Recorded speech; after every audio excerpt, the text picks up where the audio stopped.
Netta TV7. He keep it hot 24/7. He got that life for 102. Netta TV2. Yeah. You are now inside Sonetta Studios. House of Consciousness Production. Black News Presentation.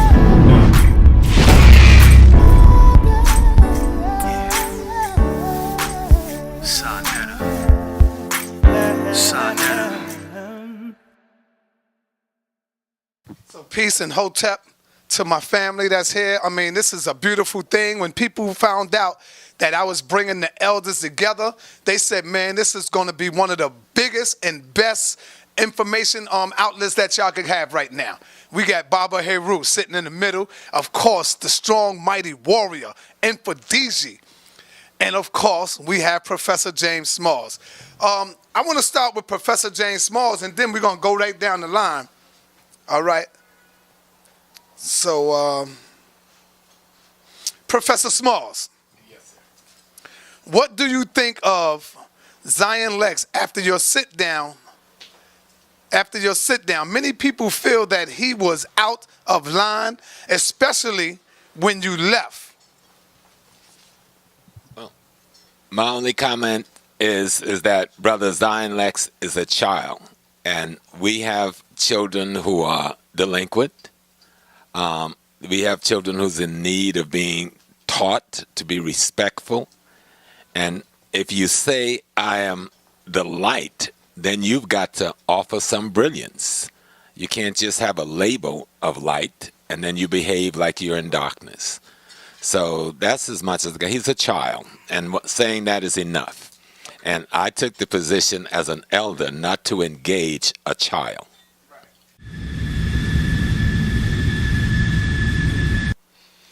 First of all, I want to make a correction. It's the book of Anui. And Anui is an important character because he explains the book of coming forth by day, how to prepare yourself for eternal life. You see, the life that we are involved in now is an illusion based upon your ego. And there's a veil between your ego and your higher divine consciousness. And Brother Anui is trying to show you how to overcome the trials and tribulations of the ego to reach the oneness of the Creator. And so he left a legacy behind, because there were many books before that, but his book is one of the most complete ones. But that's still very late. He's in the third golden age. But there were many examples. We need to go back to we call the Mirkut text, or the pyramid text, which was even written before ancient Kemet came into existence. And it lays down the foundation that we are star children, that we have always been here, and we are the first humans here, and that we are the parents of everyone on here. And it's important for us to take counsel from our spiritual elder ancestors, then the physical elders, and then the experts among us, so that we can have immortality. And that it is clear that Ma'at is the center of everything. And Ma'at, you know, is depicted by a sacred black woman wearing the ostrich feather. But it's truth, justice, righteous, harmonious balance, reciprocity. And we need to remember reciprocity. A lot of times we leave that out. That means those that have done us wrong, we need compensation, and we need to make sure we right that which was wrong. And so Ani is just a stepping stone. Anui is just a stepping stone towards us correcting ourselves, overcoming the ego, becoming one with the divine nature, which is spirit inside of our mind. People usually ask me, well, which one should I use? We usually tell them to get the one by Budge, even though that may not be the best, because there's several. There's one by Faulkner, a copy of that. I have an actual photographic lithograph that was printed up in 1880. I got it from some library that was going out of business in England, from Samuel Weiser's. Everybody remembers Samuel Weiser's, yeah? Yes. And I wanted to bring that with me, but it's so big. It's such a big book. Gosh, because I wanted to demonstrate what I was saying about about whiteness, about Anui and his wife Tutu, how she was actually her face was painted as white as the sand, you know, because she represented her presence with Anui in spirit. But that's a very important sesh. That's what we call the papyri sesh.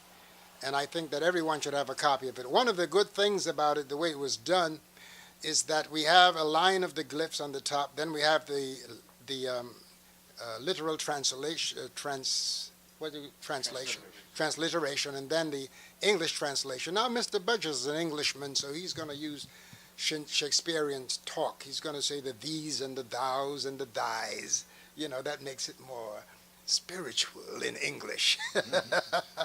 But it gives someone at least a toenail entry into learning something about the glyphs. So sometime in my class, I used to have them copy the glyphs with their left hand and their right hand, so they will develop that ambidextrous nature that we've lost.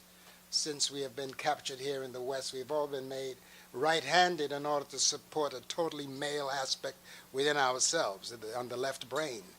And so I have them use both right and left hands to write the metuneter. You do the same thing, don't you? I do the exact same thing. Yeah. So as a beginner student, if whatever hand they are, as a beginner student, whatever hand they are, they can use that, but they have to write in both directions. Precisely. Once they become intermediate and advanced students, now they have to write with both hands, because it's both hemispheres that have to be developed. In fact, if you were a Kemetic priest, you're not supposed to be right-handed or left-handed. You are Precisely. supposed to be ambidextrous. Both-handed. Yes. Yeah, that's why I recommend people to come to your class, Mfundishi, because you're truly in that spirit of Tehuti, where you're teaching the word, and of course, when you're learning the word, Ma'ata is right with you. So, a lot of people who study Nile Valley culture, they do get a little confused, because often what they do see is the Pyramid Heru, right? Or what is called the Book of the Dead, or the Pyramid Text, right? Or the Makut Sabiat, as Mfundishi correctly says, right? Or the Coffin Text, right? But that is at the end of your life. There is preparation for that, right? That book shows basically all that you have learned in your life. You're supposed to use it for life after life, right? So there is a path of life, a Wat in Ankh. And the Wat in Ankh, the path of life, is what the period that we're in right now, that we are in preparatorial type of instructions. So, like I had said, when I opened up, I had talked about a group of masters that we sit on, so I don't have to repeat that. There are lots of other elders out there, like Ptah Seeker, but why don't we just take the time just to talk about the people that we sit on, right, or that we know of, just to fill the void, right? Do you think that's proper? Sure. Yeah. All right, it is easy. I can specifically talk about some of the Jegnas that have been in my life, okay? We talk about Dr. Yosef Ben Yaakman. I had the privilege of traveling to Kemet with him as his assistant 5 times, 7 times altogether, Ethiopia, Sudan, and ancient Kemet. Dr. Senjeti, who we call Dr. Jacob Crothers. My teacher in the Medu Netra, Sister Riketi Amon, who made it clear that this legacy is not real unless you can read the words of the glyphs, and not taking your Dr. John Henry Clark, who was just profound in his being able to pinpoint how to categorize this. Asa Hilliard for his instruction on not using dynasties, because that was created by Manetho and the Greeks, that Menchu-Hotep never knew he was the 11th dynasty, okay, and I'm sure Pepi never knew he was in the 6th dynasty, okay. This is the first golden age, 2nd, 3rd, 4th, so those giants are the ones that restructured this so that we can call it the 1st, 2nd, 3rd, and 4th golden age. Being able to network with my brother here, Heru Ankara Samaj, who I met in 1982, I believe. We have a common friend, Brother Ptah, who saw me in New Brunswick and said, "Brother, I know your twin." he said, Matter he of said, fact, some people were saying that when I appeared. They say he looks like Mfundishi. he says, you got to meet this brother. He's in Chinatown. You got to meet him. I said, well, look, brother, let's make it happen. And so Brother Bataille brought me over and introduced me to Brother Heru, and we've had a beautiful friendship ever since then. But there's countless other people that I want to say. But those were people. El Haj Malik El Shabazz, I have to sit down at his feet because when I was in the Organization of Afro-American Unity, he made it clear that you're not deep unless you can break it down so that a 5-year-old can understand you. You know, trying to use prodigious words and impress everybody on your PhD is not going to reach the grassroots. And the grassroots is where we need to be. And so I want to just say immediately to those people, there's hundreds of more people that we've read, but those are people that who are alive, who are in my life. Okay, and I have to do shout outs to Mfundishi, the first Mfundishi here, Mfundishi Maasi. I have to give credit since I'm the 4th Mfundishi in line. And I'm honored that also, Brother, you were there when they named me Mfundishi. Mm-hmm. Thank you for coming out and sharing that information with me, So let me pass the mic on.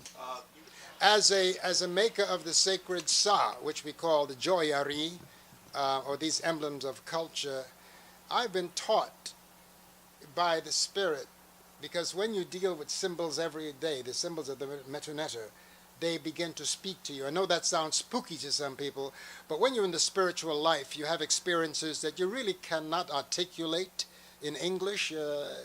It's a very poor language to express what you are going through. And so because even when I went to Kemet the first time, I already knew the place, because I learned how to let my ba move, because the ba can move. You don't have to wait until you die. And that's why I want to mention that the Pertem Hru, the Rayu in Pertem Hru in Ger, chapters of coming forth today from night, so-called Egyptian Book of the Dead, is not just a book for the afterlife. It's a book filled with rituals that you do right while you're alive, when you have to experience the Osirian drama of coming into knowledge, which a lot of us are going through without it being a formal ritual. As long as you touch this legacy, you begin your re-initiation, because we've all been here before. We're just continuing a process that was interrupted by some barbarians from the north of our land. So this is my way of giving account and giving credit to those who have guided me. And I've read just a lot of books on ancient Kemet. And one of the things I will tell students, don't allow your anxiety to get to you. Get off the soapbox. Stop trying to convince your grandmother, your father, your mother, because they're going to not like it. Be very kind to them as you come into this knowledge. Show them that your claim to this legacy has put your ego under reins, that you're not going to go past them and disrespect them because you now have seen some knowledge, got some knowledge. And you're going to want to read all the books. You're going to be very anxious because you're going to be upset that you went to your PhD, your master's degree, and know nothing about this legacy. So take your time, pace yourself, because you've got eternity to get this. All right? Hotep. Hotep. Well, like Baba Heru, I grew up in the South. I'm a Gullah Geechee Nation person. I grew up in a literal African village that looked like, functioned like any village you find in West Africa, Central Africa today. A place called Georgetown, South Carolina. But I was honored to have seen him just before he passed, my great-grandfather, who was a Tutsi man. And he was among the last sold into the slave market in Georgetown as a little boy, and his brother and his mom. So I know my lineage go back to Nile Valley genetically through this man. And so we call him Pajo. And he's the very special spirit that moves me and a lot that I do. But in leaving and talking, I remember talking to my grandma, who was a fetish priest, traditional priestess, a healer. We call them the root women down there. She was Miss Pigeon. She was the root woman. And I remember asking one day where we was from, because I didn't know about Africa. I knew she was going to tell us which plantation, what slavery. And she didn't read or write English. And I remember she said, boy, they tell me, your ma, we be from a place called Africa. I was 16. And on this village at a plantation in the woods of South Carolina, that kind of blew me away, because then I got on this journey to figure out, how am I from Africa? We knew Padjo was from Africa. My grandfather, who was my first major influence, who was my primary teacher, was the head of the Prince Hall Masonic Lodge there. He was the head of the Knights of Pythias and the Odd Fellows, as well as being a licensed minister in St. Anne's Baptist Church. They call him Captain Man, and then that's his nickname, Captain Man, because he was the captain and he was the man and the leader of our community. Those were the people that sent me on my journey, along with my magnificent and beautiful mom, Miss Ning, we called her. And she was the one that brought me to New York in 1963 to meet a man I saw on television, a man people would know later as Al-Hajj Malik El-Shabazz. I knew him then as Malcolm X when we met in 1963. And he shook up my soul, like Muhammad Ali said. That man just, in a one conversation session on education and why I needed to get an education and use it as a tool to help our people. Then I would meet later his sister Ella, who was an extraordinary teacher, persons of the Societies of Secret herself. His aunt Sarah, who most people have never heard of, but this is one of the women that created the phenomena we know as Malcolm X. And then I would meet Dr. Yosef Ben Yakinen and Professor Simmons in 1967. Then I would meet Dr. Leonard Jeffries in 1969, Dr. Asa Hilliard, Dr. Theophilo Banger, Brother Ankmi Ra. Me and Ra and Theophile and Tony, we formed something along with Dr. Francis Cresswell called the Kimware Science Consortium to deal with the melanin question, but the melanin question took us back to Kemet. And that's when you see the translation of the piece dealing with the three major, looking at the pyramid text, the coffin text, the Book of the Coming Forth, looking at the Genesis story aspect. We did that work back then. And those teachers, along with Jay Carruthers, Asa Hilliard, so many more, Shekantadia, Dr. Malana Karanga, and who has done great work that sometimes gets so overlooked, and many, many more sisters and brothers, Shashi McIntyre, that we studied under, me and Brother Reggie as students under these people. And so they all influence us. And I cannot leave out my first voodoo teacher, Rulux Mirlin, who is now an ancestor, or the president of Chad, Tumpo Bye Bye, who's now an ancestor, or Reggie, the old man who first come to take me and Doc out, but decided we were his children, Bafo Akutu, who was the linguist for 3 Santahinis, and then my mama, spiritual mother, who just joined the ancestors, Nana Fuasa. And so these people all guide us. And my last one I would mention, and this is multiple more, like I know most of us have multiple teachers over time. He was the leader of the Ga. His name was Niamugi Ga Mancha, who was the first one that introduced me to the Ga people of Ghana in the inner sanctum, showing me that they still worship Kefra, and they still worship Asar as their primary deities in the 12-stool tribe of the Ga nation. And you'll see Kemet all over West Africa in the secret societies and the sacred places. Oh, don't forget to remind them your I should say your entry into the Rayu Imperatum Ru, the judgment scene. And oh, yes, absolutely. When I met my teacher, Baba Heru, I didn't know this was at City College when we were beginning the discussions on ASCAC, and he introduced me to the judgment scene and what it meant. And anybody ever watched my lectures, when I'm dealing with I'm always, that whole understanding came from Baba Heru. So the teachers, and then I met Baba Mfundishi. I don't know if you remember, he was still Brother Hassan back in those days. And this brilliant mind, it was your martial arts aspects I was interested. Most people don't know that Brother Mfundishi is one of the world's top martial artists, okay? And watching his spiritual growth as I'm chasing behind his spiritual growth through the decades.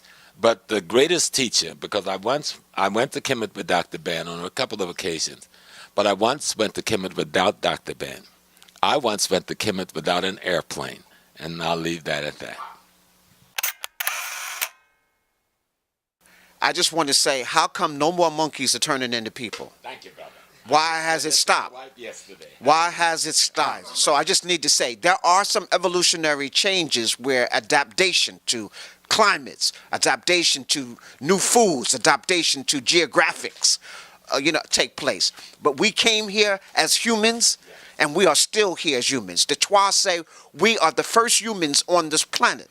And the Twa, the Anu people, the short Twa, Sankoi, Khoi, say we were born in a luminous egg on top of the mountain of the moon. And we populated the planet. Okay, so not only they're the first Africans, they're the first in Asia, they're the first in Europe, the first in North America, first in South America. So we are Africans. And so I just would like to say that. We've evolved mentally and spiritually, and in some cases we've regressed. I agree 100% with Baba Mfundishi. And that first manifestation was the people we call the Twa people, the little people of Central Africa, where I'll be in about 3 weeks with them in the Congo. So they're like Mfundishi says, if we were transitioning from monkeys, there would be some stages of that transitioning still going on today. They've never had any proof of such thing. That is an illusion about the Neanderthal trying to find a way to describe how he came into being. And so it has nothing to do with God having a human experience. And if you look in every African language, you find that either the prefix or the suffix that means person, person's place or thing have the name of their divinity on it, with saying that I am an expression or an extension of the divinity. And let me just, in the language, if we look at the language of Madu Necher, whenever we talked about divinity, we talk about Necher, or the Necheru, or the Nechert. And the preposition that goes before that is in Necher. When we talk about things, animals, we use to or towards. But when we talk about the Ramech or the Kemetic, we also use the word in. So the ancient Kemetic clearly understood that we were divinity, and that we are spiritual beings having a divine human experience. And so that needs to be, we need to understand it. But most people leave the word divine out. We are divine spiritual beings having a divine human experience. Most people have fallen from their divinity, and that's why they want to come from something else. I love it too. But that's dealing with our earth beginnings. But our ancestors have a cosmology that traces our origin to the stars. Now, that may sound like spooky to some people, because, but why else do they identify our first earth mother, or Set or Ast, who they now call in the Greek vernacular Isis, with the star Seperet, which exists in the constellation of Anpu, they call Canis Major? Why else do they trace the beginnings of our father, the stellar home of our father Asar, to the constellation of Sa, known as Orion today? Right. So again, we have got to look at that. What is our star beginnings? Because we come with the star all inside of us. We call it these miniature suns inside of us. We call it Kamur, what they now call melanin, the great dark. Some say the great black. And that's the reason why people say, well, what color are you? Oh, I'm a Kamurian. You see, we use our terms to describe who we are, what we look like. I don't like using English words to describe us. And I think we have to get off. I know we've come a long way. We've come past what we call nigger, Negro, black, Afro this, Afro that, all hyphenated. But we are a people who have a star origin, and we came here, like all of us, to go through an initiation of earth life. And so that's, I wanted to add that. No, we can't stop there. Baba just put it down. Reggie, I'll take this 2 minutes on it. Yes. But Baba just took us to a space and a place on the spiritual plane that you got to just take to the next level. I'm going to do like Malcolm says, and for this, I'm going to break it down on another little level. Now, each of us, to my brothers and sisters listening outside, each of us represents the best of the genes of our ancestors, the latest version of those genes, and the highest tech model of those genes. each of those genes is not only built up off of the carrot and the lettuce and the tomato and the things we eat on earth, but they're also fueled every morning with the very energy from all of the stars, the suns in the universe. We are absorbing light energy that has taken 1 billion years to reach us. That's what makes us every and all things at once, including all that exists in the universe that comes as light energy form. Just wanted to drop that up in there. Well, I think that's necessary. Well, you know, we have one of the teachers here right now, one of the younger teachers, the scholars coming up, that that believes in evolution. And I want to ask you, Brother Reggie, what do you mean when you teach evolution? What is evolution to you? Myself as a scientist, right? The Amara Squad is a scientist. We see things like proteins, right? We see things like when you start talking about stardust, that may be in the stuff that created proteins and amino acids. But we see that we're part of proteins, we're part of amino acids. They have qualities, right? And that we see that that we are no different as human beings than any other of the other organisms that basically evolved. That is, but we use both sciences. We use both sides. So it's not like we separate, but we actually see science. We can go into the museum and we could track all these other species evolving. Brother Reggie is right. It's like Brother Mfundishi said. You know, Dr. Asa Hilliard said once, I said, Brother Small, we talk about episodes when we really should be talking about epic. Okay. So our total existence, which has no beginning, is part of the great epic. All of the other things that we try to explain that happens at different times are the episodes as they're experienced in different times by different manifestations of ourselves. Everything in existence is the one thing. Now, the Ewe people of West Africa refer to this whole thing as Sogbe Lisa. What Sogbe Lisa means is that we are the totality of creation itself, that we are every and all things at once. There is only divinity. Nothing else exists except the one thing. And all of us are simply an expression of some certain essence of aspects of that one thing. But even being that, we understand that we are part of that totality. And the thing that we call the human being is the closest thing to the replication of that divinity of any of the other ever evolved aspects of the divinity. That's what I'm saying. Yeah, I just want to just say this here. In terms of those various cosmologies, I just want to just kind of clean up what Reggie said, what he said he thought I said. We talked about the cosmology of Anu, the cosmology of Het-Ka-Ptah, the cosmology of Kemenu, and the cosmology of Waset. These all represents one thought being expressed in different ways. It's like watching a car accident, and we're at 4 different corners. All of us saw the accident, so we know creation came into existence.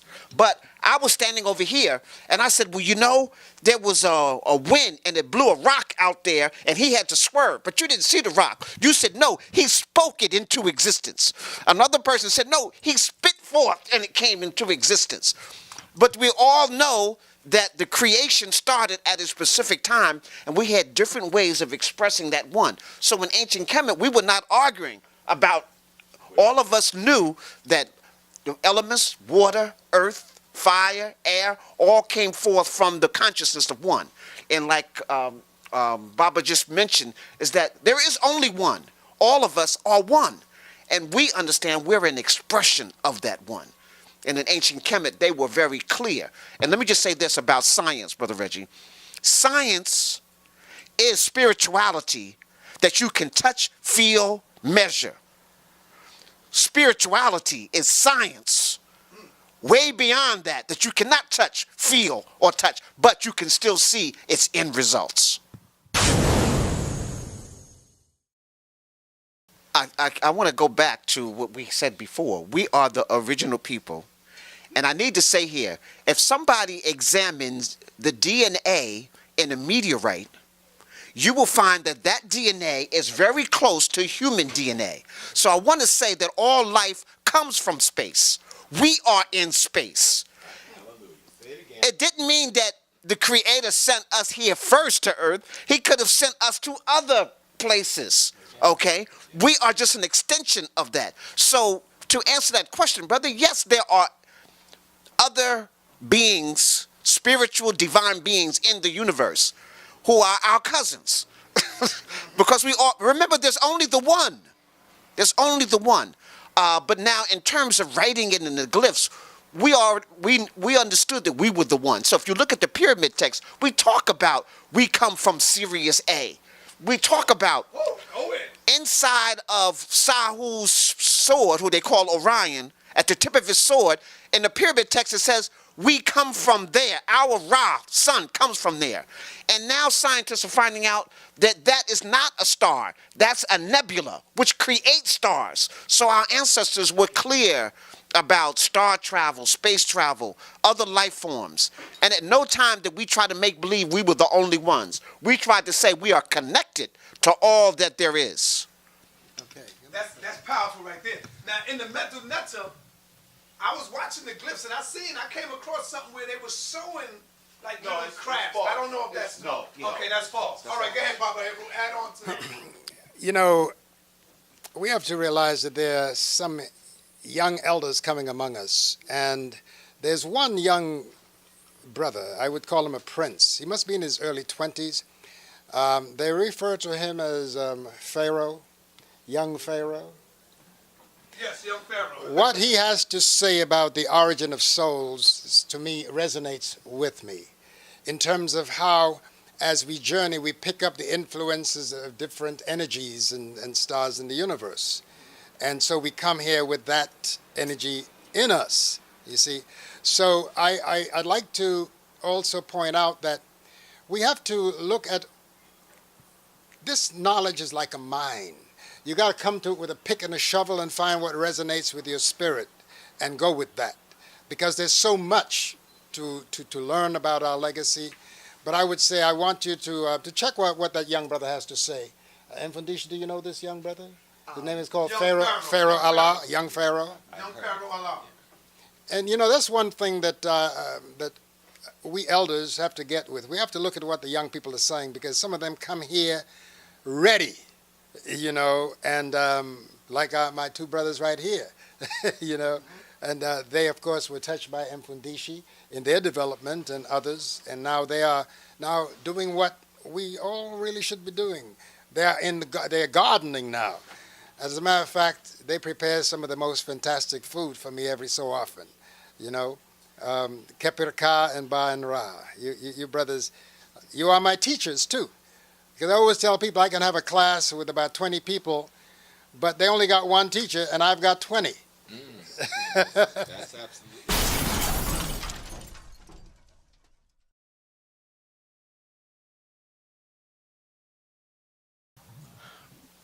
Imhotep, let's be real.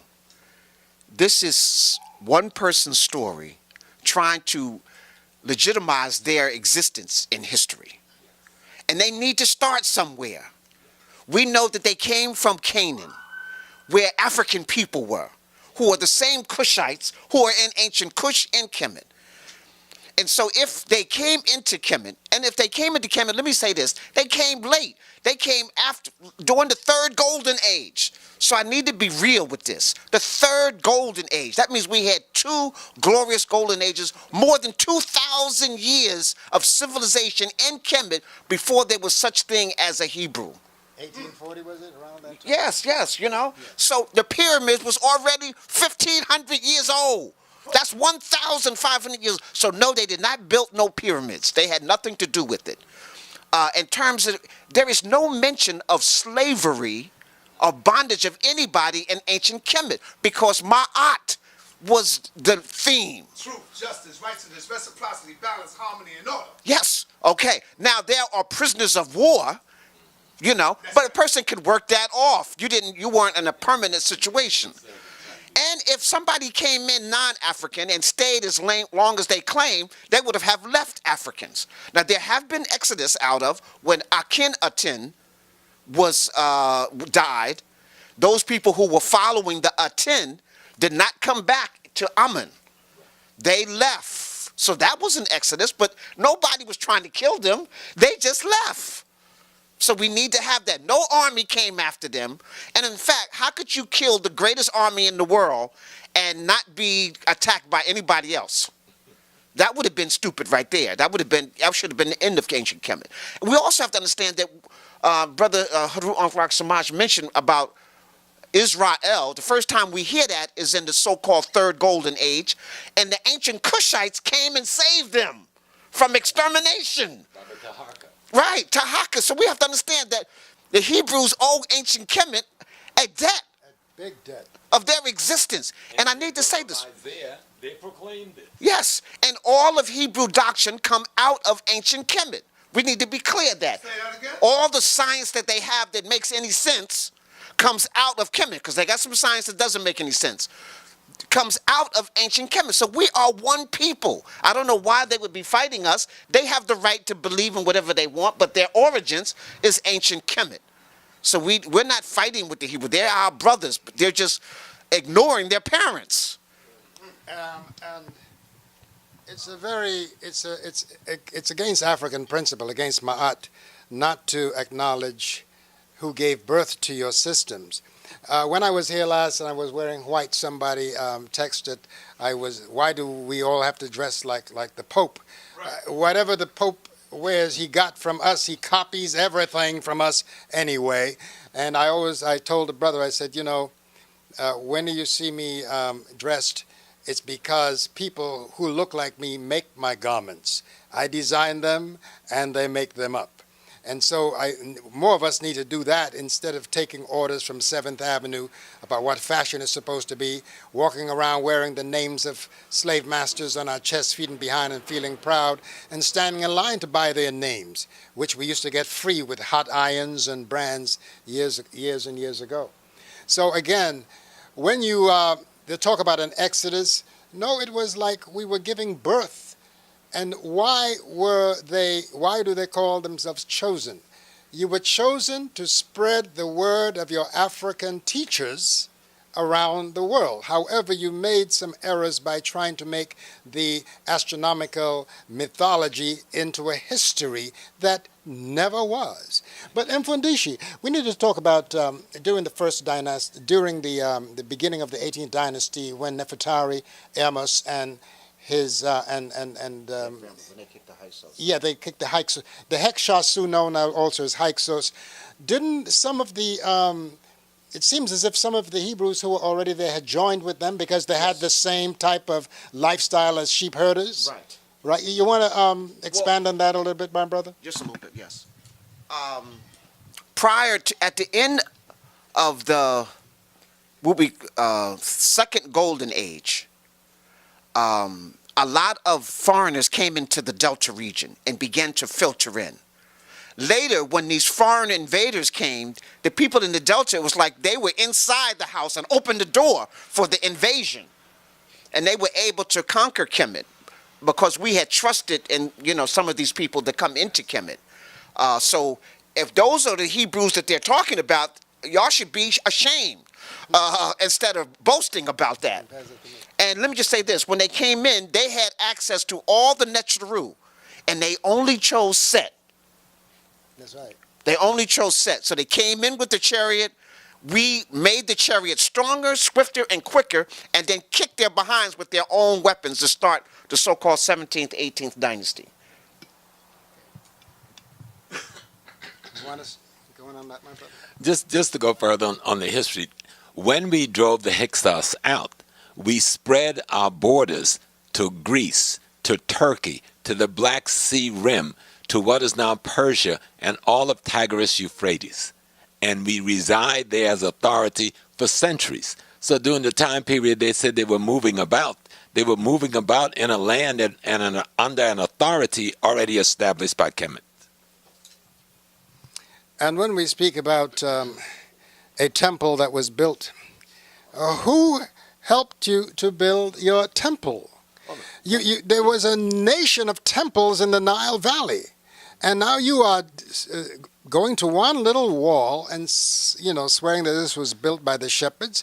The shepherds asked us to come and help them, and as a matter of fact, didn't we give them some gold to make the? Let's help.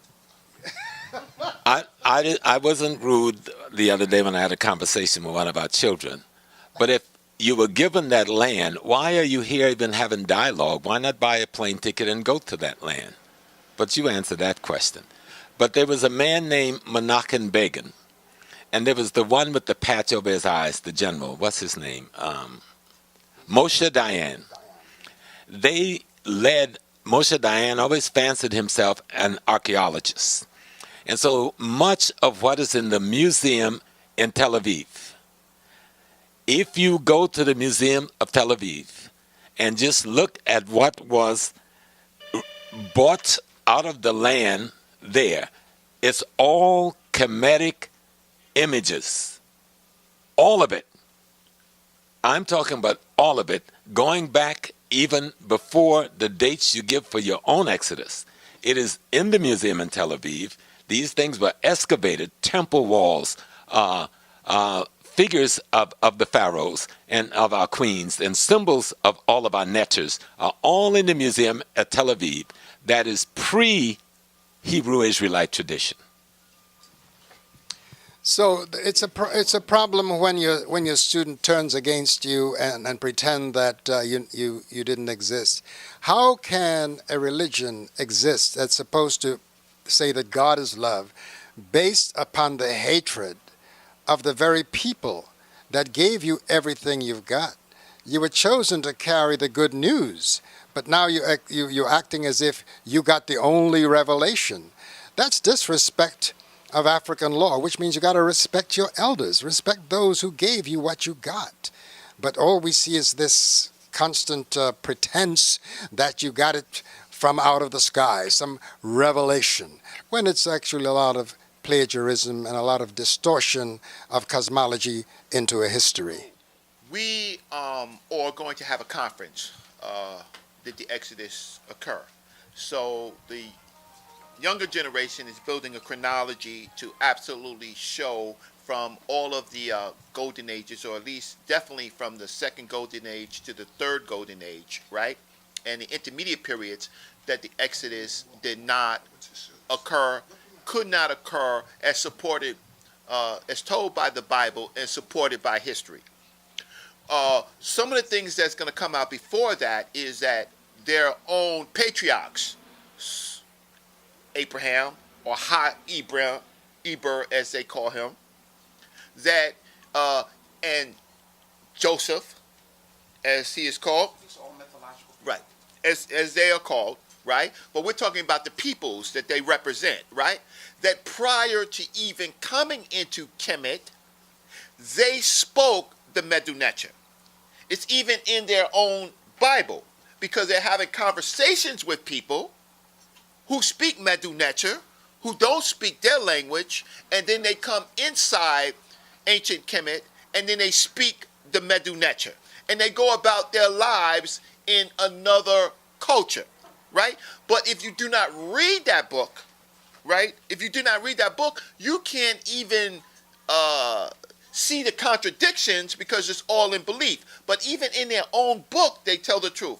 One of the things that's coming out is that, right, in their those things where we will have to look at our own history to see what were the changes necessary for us to, in fact, change our government to withstand the invasions. This whole thing about the Delta, people say, well, if the Delta was the most fertile, why didn't we settle there? Because it was the most easiest to be attacked. So what we did is we went further south to our ancestors so that we could use the whole of Africa to defend ourselves, which we did, and we were successful for many, many years. If the Hebrews believe that somebody did something to them in Kemet and they can record it, then it was their own people who did this. Let me say this. Any enslavement that took place in Kemet took place during the Hyksos occupation. That's right. So these Hebrews, the things that they think happened to them by their own people, not by the Africans who were there. At that time, the Africans were out of power, and the Hebrews did not venture up south. They stayed in the Delta region in the lower part, and so that means that they were victims of the Hyksos, who were rulers who was just like they were. And so when the Hyksos got kicked out, they probably left with them. And you took your reparations, because I thought that somewhere in the book they were told to borrow each one from your neighbor before they left. So they took their reparations at the same time.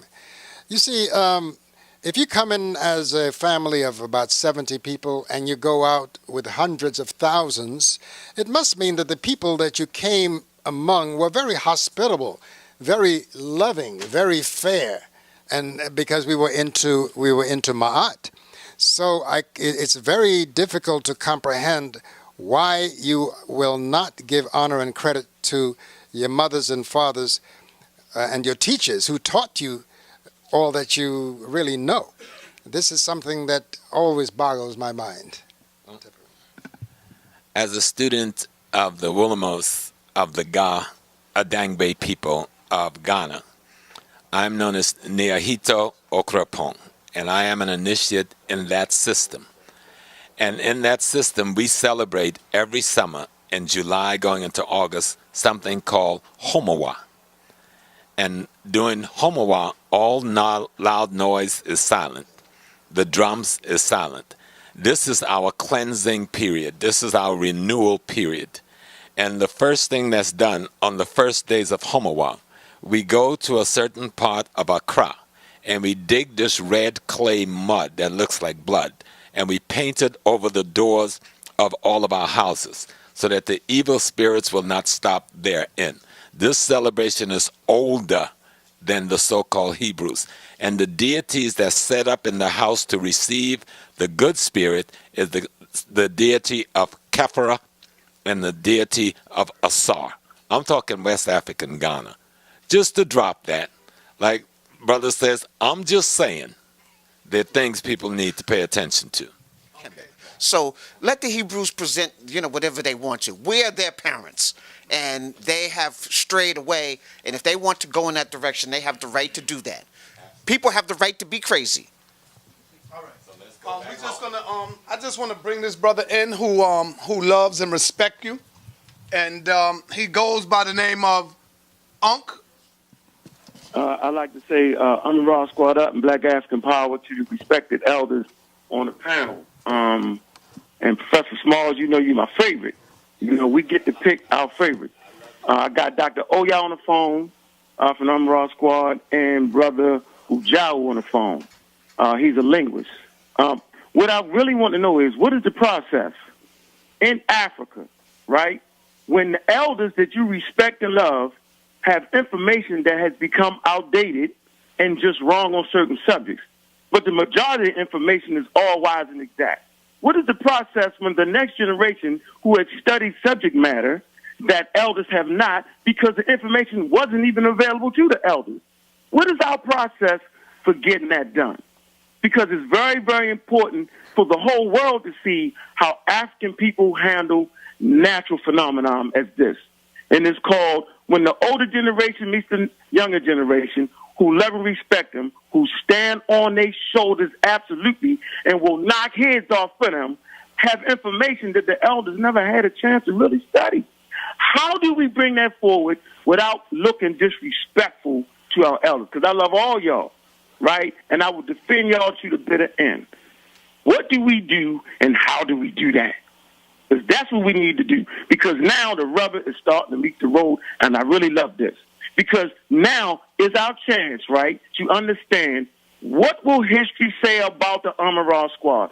What will history say about James Smalls? What will history say about Mfundishi and the other elders? What will they say? This is important for us to actually sit down and have a thorough discussion on evolution. Is evolution an African idea? Mfundishi, he reads Meta Nature. He understands what Kemetic is. He understands that Kemetic is a dung beetle. But what he does not understand is that Europeans, and they study of evolution, they absolutely use dung beetles to understand evolution. So how is it that white people can look at dung beetles and understand evolution? How is it that Charles Darwin can just simply look at the islands and the diversity of animals on it and say, well, natural forces on Earth transform living organisms, but the Nile Valley Africans that date back to 190,000 years, looking at the same thing, can't come up with a process that is just as intelligent. We're going to have this conversation, right, because we love each other, and the Amara Squad absolutely stands on the shoulders of their elders. How do we do this? We need to know. We need to get it in. You started by doing it the same way the elders did it and the way the elders before they did it. You put it in scholarship, you write it, you create a book, you teach from it, you educate it, and you be able to defend that book. So once you put it into a scholarly approach, you put it into your journals, I'm not talking about necessarily European journals, but you put it into a journal and you discuss it. And it has to become a proven fact. You have to be able to defend it. You don't say we don't know what we're not ready for it. Write it down. Put it into a scholarly work. You've seen my work. It's in a scholarly work. It's being taught in a university as well as in the community. You have to be able to do the same thing. You have to teach it, you have to write it, and then you have to defend it. It's not an idea that we're not ready for it. If you have some information, put it in the book, put it out there, put it professionally, make it scholarly. You don't have to cuss nobody out. You have to just write it and then defend it. That's one way. That's how all scholars do their work. That's how it's been done in ancient Kemet. In ancient Kemet, we wrote it on the wall so that you can examine it. And I'd like to suggest, if we're going to sit down to come to consensus on certain points in our legacy, I would suggest that all of us need to get into an internal cleansing before we even sit down, because there's so much acidity, there's so much obesity, there's so much toxicity in our very bellies that we ought to check out the Mesu Heru on the temple walls, in the tombs of our ancestors, where we preserved organs in order to teach us something about life. The lungs, the small intestines, the liver, the large intestines, all of these things have to be well taken care of. And if we're eating a bunch of garbage, when we sit down, we're going to end up doing what we always do, arguing with each other, because acid has a way of coming out through the mouth in terms of what we say. So we have to become more, what should I say, as Supernova said, we have to go to the green. We have to get the green face of Asar. We have to cleanse our temples in order for us to sit down and agree, because right now the level of acidity, the way we are chopping each other up, it gives a credence to Willie Lynch, even though that was just a story, you know. So we really have to clean up. But Marcus Garvey said that before he would give a speech, he would take an enema. People are not aware of that. Now, I know brothers say, we don't want nothing up there, but listen, some of us really, there's some of us out on the street there calling our brothers and sisters from Africa by some terrible names, calling women by some terrible names. All that to me is just toxicity. And we need to go to Mama Pill. We need to go to Queen Afua, Dr. Sabi, and clean ourselves out, because we cannot raise ma'at if we are not ma'at within our bellies, because if you're constipated in the behind, you will definitely be constipated in the mind. So we really got to get our cleansing on. And that's and that's one of the reasons why I'm so happy to see people like Priscilla and Preston, who are my publicists, working in a lot in Brooklyn to make it into a garden, right? Along with so many of your brothers who are now actually doing what we used to do in the Nile Valley. Because when you look at this ancient culture, it was created by people with mud between their toes and dirt under their fingernails. Isn't that so, Mfundishi? That during the time when we were not working in the fields, when the inundation was so great, it took out all the markers. We went to the higher places and we worked on the temples. This was not the work of slaves. This was work of some prisoners of war, but mainly people who were working every day in the fields. They were now free to work on the temples and to do, huh? Yes, sir. And it was, as you say, community. That's right. Our brother out in the Temple of Anu, he calls it communion. We need to commune again. Brother and the squad, you've heard me said many, many times, the answer to your question is you must be instructed and informed by the wisdom of your ancestors. You must be instructed and informed by the wisdom of your ancestors. Every one of the Netarus is a quality and attribute that we, through our ancestors, have understood to be a part of the personality and the character of the totality of divinity. I know the system best in the Yoruba tradition, which is the same system. We don't call it Netaru, we call them the Orisha. And I will just take 3 of them to show you your questions. I use those 3 all the time because they're phenomenal. I am a son and a priest of Oya. And Oya represents change in process, change of the human spirit and the human character that comes as a result of Shango having come into being in their character, meaning that they've developed a courage, they've developed a strength, a fortitude and character that want to change itself to a higher, better, greater self. And once that Shango have arrived within the mind of the human being, within the spirit of the human being, that Shango must marry the Oya in the spirit of the human being, the force for change and process, because you now accept and realize that I want to change my character for the better. Now, Oya must then practice metaphorically polyandry, and she must marry Ogun, the god of iron, the god of war, which symbolize transformation as a result of Ra, fire, that cause one to change themselves to a point that you transform yourself into the higher being that was realized by the aspiration of Shango, having gone through the process of the Netta Oya. And so that's what I call being instructed and being informed by our ancestors.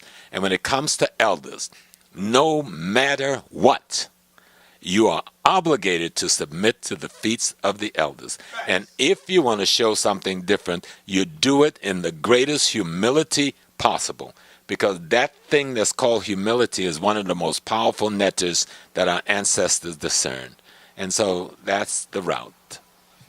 You just mentioned something, polyandry. This mean a woman having more than one husband? Yes. Right now, this polyandry has been going on here among us who have been brought over here and enslaved, that something very curious is happening. Our beloved women have given their souls to a man who is a Messiah who doesn't look like them.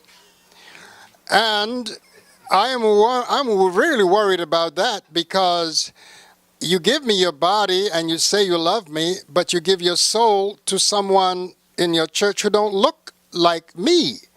And sometimes in your ecstasy, in your passionate ecstasy, you may even call his name. And I know that his name goes with that picture that Michelangelo drew of his cousin. And I'm really concerned about that. How would we feel? How would you feel, beloved sisters, if we went to church and God, who you worship, did not have a son but a daughter, and that daughter was shown in the image in which the present son is shown, and we as African men are sitting up there worshiping her and singing hymns to her and giving our souls to her, and she don't look like you? Sisters, how would you feel? I think the time has come for us to stop this polygamy, this polyandrous affair with someone who don't look like your husband. And then we take our children to sit up there to worship a Messiah who don't look like their daddy. No wonder we are all messed up. No wonder we all seem to have a little craziness about us, because you teach a child the way they should go, and when they're old, they will not depart from it. And that's exactly what has been happening. I just had to say that on polyandry, brother, because when we talk about polygamy, everybody starts frothing at the mouth. Meanwhile, you're having a polygamous affair with a polyandric affair with the spirit of the white man. Now, you see, I wanted to be diplomatic. I appreciate what y'all said, and humility is a very, very powerful weapon. But what I have to say is that the Amara Squad is bringing absolutely nothing brand new to the table when it comes to this subject. And as a matter of fact, right, I just want to refer you to some works that y'all speak of that absolutely teaches evolution. And so we come to the great thinker, right, Shikant Diop. Read his work, Civilization and Barbarism, right? He absolutely talks about evolution. Absolutely. And he also talks about the Egyptians as being an evolutionary civilization. Dr. Ben's work, Africa, Mother of Western Civilization.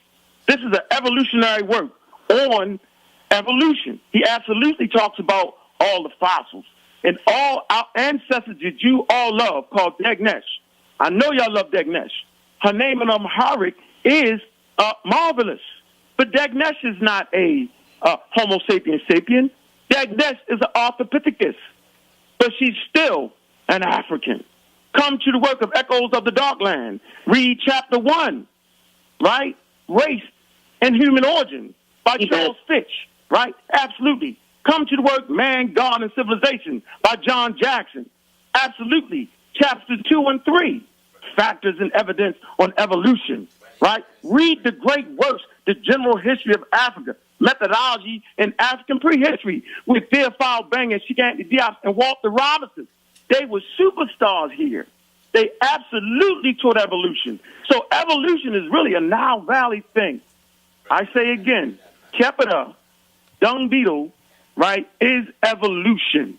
So at the end of the day, all I'm going to do is offer back to you the same books that you told me to read. And the Amara Squad, we already have written documentation, right, on our stands. So I'll be sending each one of y'all books. Professor James Smalls already know I got a packet set up for him, right? I love y'all. I really, really appreciate y'all. But I give back to you what you gave to me. Amara Squad up. And he said, don't run yet. Don't run yet, Unc. But you ain't going to be able to speak no more. But just listen now. Don't run. You know, contained within evolution is what? Revolution. Right. To evolve, everything evolve every minute, every second of the time. But when we're not talking about that. Of course we're evolving in the Nile Valley. But there is no scientific proof that apes and humans are the same evolutionary track. They have a lot of similarities. Hell, we've got similarities to the tiger. At what stage you going to say we evolved from the tiger into human?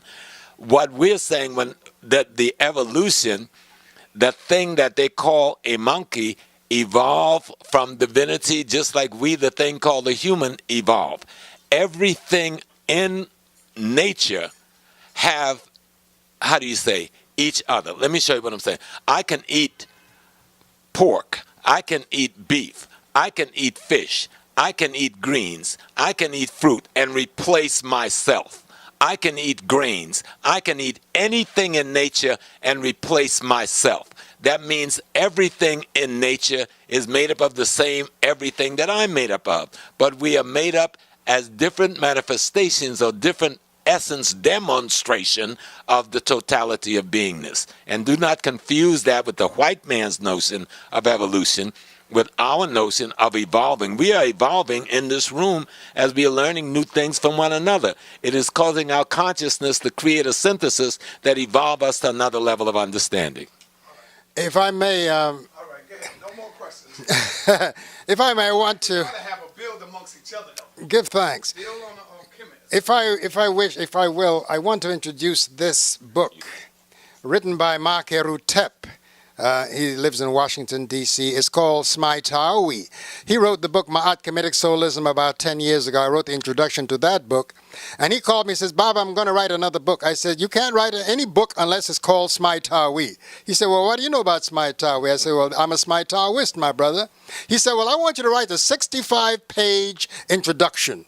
I said, I'm not going to write your book for you, my brother. But I'll give you a couple of pages, which I did in this book, and I'm glad that my name is not too prominent on the cover, because I told him, well, I'll be in the cell next to you, brother, because this book takes no prisoners. It's called Smai. And I'm wearing the emblem, as you can see on my upper chest here, I'm wearing the emblem of Smai. How much the book go for? It goes for $49, but I'm giving them for $45. But it's got about 800 and some odd pages. And he writes in a style called free writing, so like free jazz. You know, but it is one of the deepest books I've ever read. And every day I discover, because I'm going through it looking for typos and stuff like that, I'm helping him to re-edit it so that when we get the next edition, it will be more thorough. But I want to stress our need to tap into Smai. We speak about Kemet, and we need to, because that's our stone library. That's where so much was preserved, because our ancestors chose a place where things were whispered from mouth to ear in the river country, at the headwaters of the Nile, filtered down north, and was inscribed on temples of stone. But Smai. If you look at the throne that King Tut sat upon, you will see that the emblem of Smai is on all the thrones that the ancients sat on, the lotus and the papyrus. Blossoms knotted around the trachea and the lungs, symbolizing also the spinal column and the hip, the sacral region of the hip. That we need to get into the knowledge of Smai. What does it mean to be a Smai? Is it just about the unity of Upper and Lower Egypt? It has to do, again, as I said, and I'm going to repeat this over and over, it has to do with the unity of the masculine and the feminine. For instance, the Ankh is a symbol of Smai. And let me say to my 5% brothers, I love you, my brothers, but you know, women are more than the earth. They are heaven. And Dr. Ben taught us that. And the Ankh shows that Nut, she's on the top here. That's Nut. Down here is the earth. Earth is the male in our legacy, Geb. Not to say that the earth doesn't have a feminine part. That's a topsoil out of which the vegetation emerges. And this here, this is Shu. Okay, so the Ankh teaches our legacy, our cosmology of creation, showing that unity of heaven and earth brings about spirit. And this is the body that we live in. This is where our spirit lives. My brother?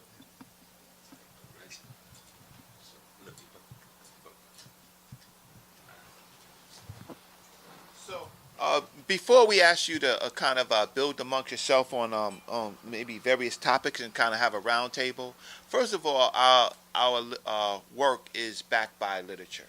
So you mentioned the recent book on Smai. I want to mention Essays in Ancient Egyptian Studies by Jacob Carruthers, which is one of the books that was found, was written very early on that we used in ASCAC to kind of orientate ourselves, and it needs updating with current works, works of that you're thinking, right? So we need to continuously produce collective literature. A lot of times we produce literature by one particular author and his concepts, so we need to be able to add to the dialogue. This book you're probably all familiar with, Kemet in the African Worldview, and this has a number of authors. Dr. Ricketti's in here, Dr. John Henry Clark is in here, Malana Karenga here is in here, certainly Dr. Jacob Carruthers and others. So what I'm calling for is more collective work. Well, you know, what you're asking for, as far as Brother Jacob Carruthers is concerned, is that he is one of the only ones that I know of our elders who consistently mentioned Tawi. In that book, that you just mentioned, Essays in Egyptian Studies, all he talks about is Tawi. And we need to begin to focus on the totality of the civilization, not just the northeastern section, but where it came from. Because each time we had an intermediate period, I'm sure that Mfundishi would bear this out, we reestablished the new foundation on the auspices of Ptah, time and time again. And so that is something that, that we need to remember. And every throne that our ancestors sat on had the emblem of the two regions, heaven and earth, masculine, feminine, in breath, out breath. That is Smai Tawi. Now we did it north and south. Now we are doing it east and west. We call it the principle of Sankofa, going back to get what we lost and reactualizing it again. Hotep. Hotep, give it to Smalls. Well, just to talk about because I know I got to go pick up my little baby in a little while. Where I'm at right now is working with Dr. Jeffries and Brother Taki on a piece called Happy. It's a documentary of the Happy, the River Nile, and what it was able to give us in our civilizing process on the occasion of us moving along that river. And so Dr. Jeffries and a number of others are involved in the project. But we're hoping, to make this project. I think, they did the other piece. Dr. Jeffries and Taki worked on a piece, the Tekanu and Nubian, and now we want to take it to another level. In about a month, I should be standing at the Temple of Karma in Sudan, and hopefully I will also get to the Great Mount, because they did open the Great Mount in Nubia in February for this new information, Zerubbabel. And so I've been granted permission that I can enter there. And so I'm trying to now go back south as deep as I can go. But we know that when we go south, Brother Reggie, you introduced me to the Temple of the Gods, that book. And in that book, they have a photograph of a rock with an ankh carved in it. Not only is there an ankh carved in it, but their Ra is in the center of the upper portion of the ankh. Question: how are we connected? Some of you have DNA directly from that Nile Valley region, right? Some of you have stories, folklore, family stories about where you come from, right? Whether it's true or not true, the fact of the matter that it's recorded that, yes, if I came from anywhere, I want to come from the Nile Valley. Prove to our people today, right, by going from the Nile Valley to the Congo, to the Niger, to Nigeria, to the Gold Coast, to what do you know about our travel from, and the reasons why we traveled from Nile Valley and diffused to the world? We appreciate the question. And how are Africans in the diaspora, not just America, in the diaspora, connected to the Nile Valley? That's, I believe, what the question you were asking. What we need to do is be able to understand the demographics of Africa, understand the enslavement of Africans and how we got to all of these different places, how we got to South America. There's more Africans in Brazil than any place else outside of the diaspora, okay? So we need to understand, how did Africans come to America? How did Africans come to the Caribbeans? How did Africans get in there? We came through different forms of enslavement. As Islam was waving its tail after 640, Kemet was sacked in 640 AD, see, the Common Era. Right, so now we need to understand that. 640, so there's no Islamic encroachment before that. 640 is when they conquered Egypt. They took the doctrines and they made the Africans write those doctrines and convert them into Arabic. There is no ancient Arabic writings before that. I need you to understand it. There is no Quran. There's no ancient Arabic writings before that. So now, as they converted these Africans, they gave them a choice. Join Amun-Ra today or be a Muslim. Many of our people joined Amun-Ra right away. Others were converted to Islam. You mean died? Right. Right, okay. So now, There was actually a contract to validate what Brother Mfundishi said between written by the general Abul al-As, who was the guy who was supposed to assassinate the Prophet a few years ago. Now he's the head of the army after the Prophet's death, with the Africans when he entered Kemet. And it said, either die or you accept our conditions. And our conditions is for you to say, La ilaha illallah Muhammad Rasulullah, give us a certain amount of barley, wheat, and gold every year. We'll move our army off and just leave a teacher here among you. Okay, so you take that doctrine. So now these people are later now is birthing of what we call the Moors. And the Moors travel across northern Africa. And it is the African converted Muslims that are to destroy Ghana, Songhai, and Mali, our great empire. So we need to understand that. It's under the guise of Islam. But it's Africans, the Arabs using us.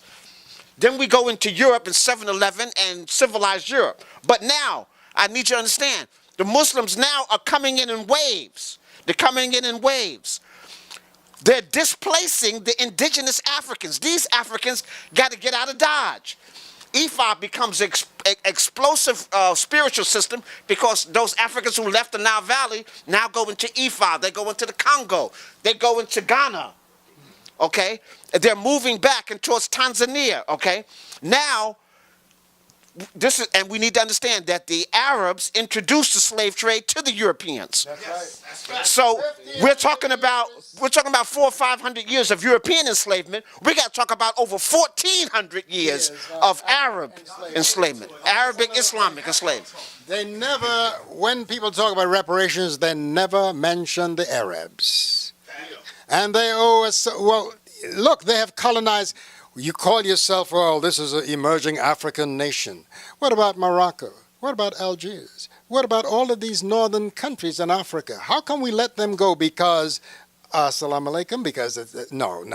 Something is wrong with that. Why do we keep on losing and not claiming what belongs to us as a people?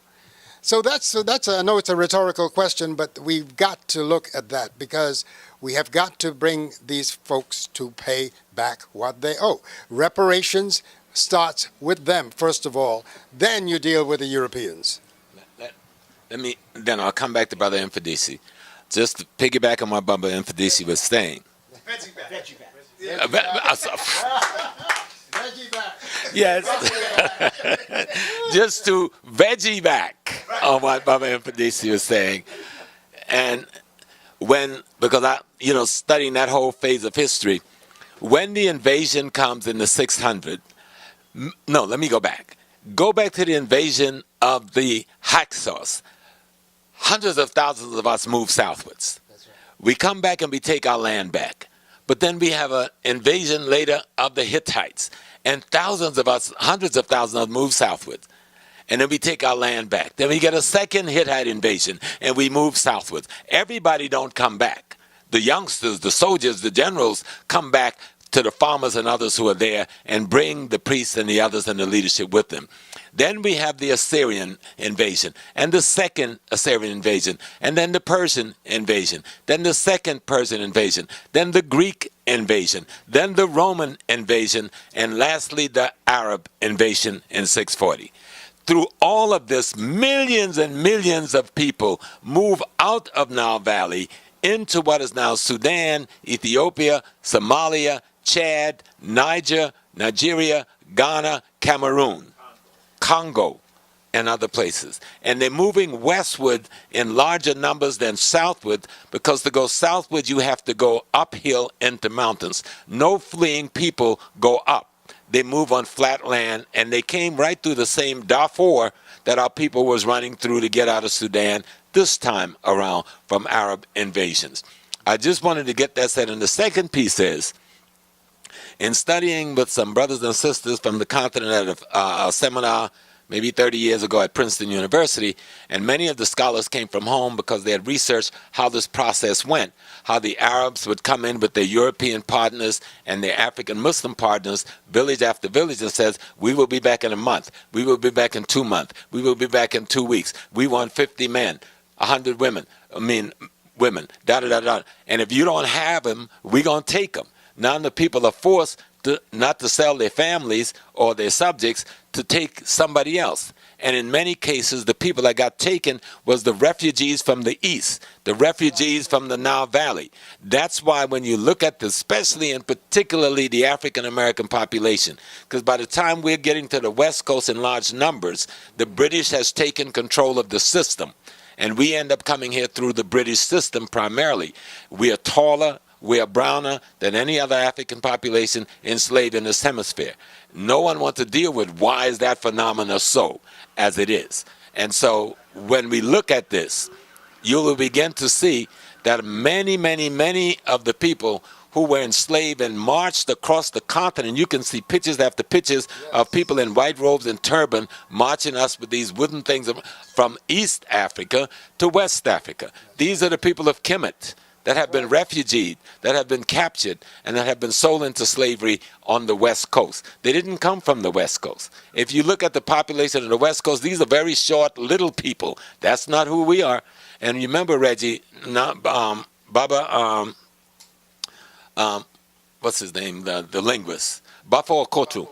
After we had gone to Ghana a number of times to visit with the Santahini, he pulled us aside and says, why do you stop here with us so often? Go north and find your people. You came from the east. That's right. This is one of the greatest linguists in Ghana telling us this, and that made us start going to Tamale, going to Paga, going to the places where the biggest slave market in West Africa was in the northern part of Ghana, taking the population coming from the east who was the refugees after the 10th century when the Ottomans take over Kemet. They went into an ethnic cleansing because our resistance movement had been so fierce between the 640s and the 10th century. They just went into ethnic cleansing and started bringing Eastern European Serbs to replace us to work the land. And by the millions, we were pushed out into West Africa, where millions of us was captured and sold into slavery. Like I talk about my own great-grandfather, I know he come from the Ntora nation and the Bakongo nation. And if you look at the crown of the Ntora nation to today, they still have the uraeus and they have the vulture and the, so there. Yes, sir, I know I got to go in 5 minutes. What are the artifacts? I mean, some of you, you're anthropologists, some of you have scientific degrees. Right. What is the artifact? If you go to the Yoruba land, they have obelisks all over Yoruba land. They have stone where they've inscribed with Medu Neter. Johnson talks about this in his writing. Our teacher,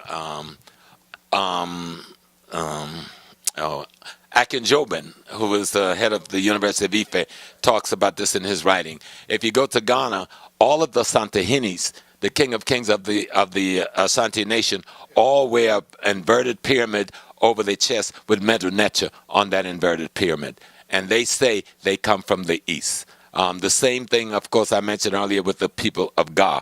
But let me go deeper. The Ewe say that the language they speak, we call them Ewe or Ewe, people of Togo and eastern Ghana, they say the language they speak is Medu Neter.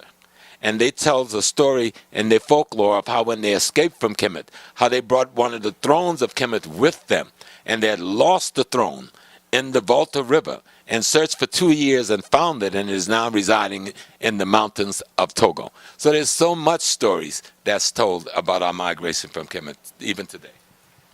I need to say this. Sorry. Many people ask, how come this thing is happening here in America?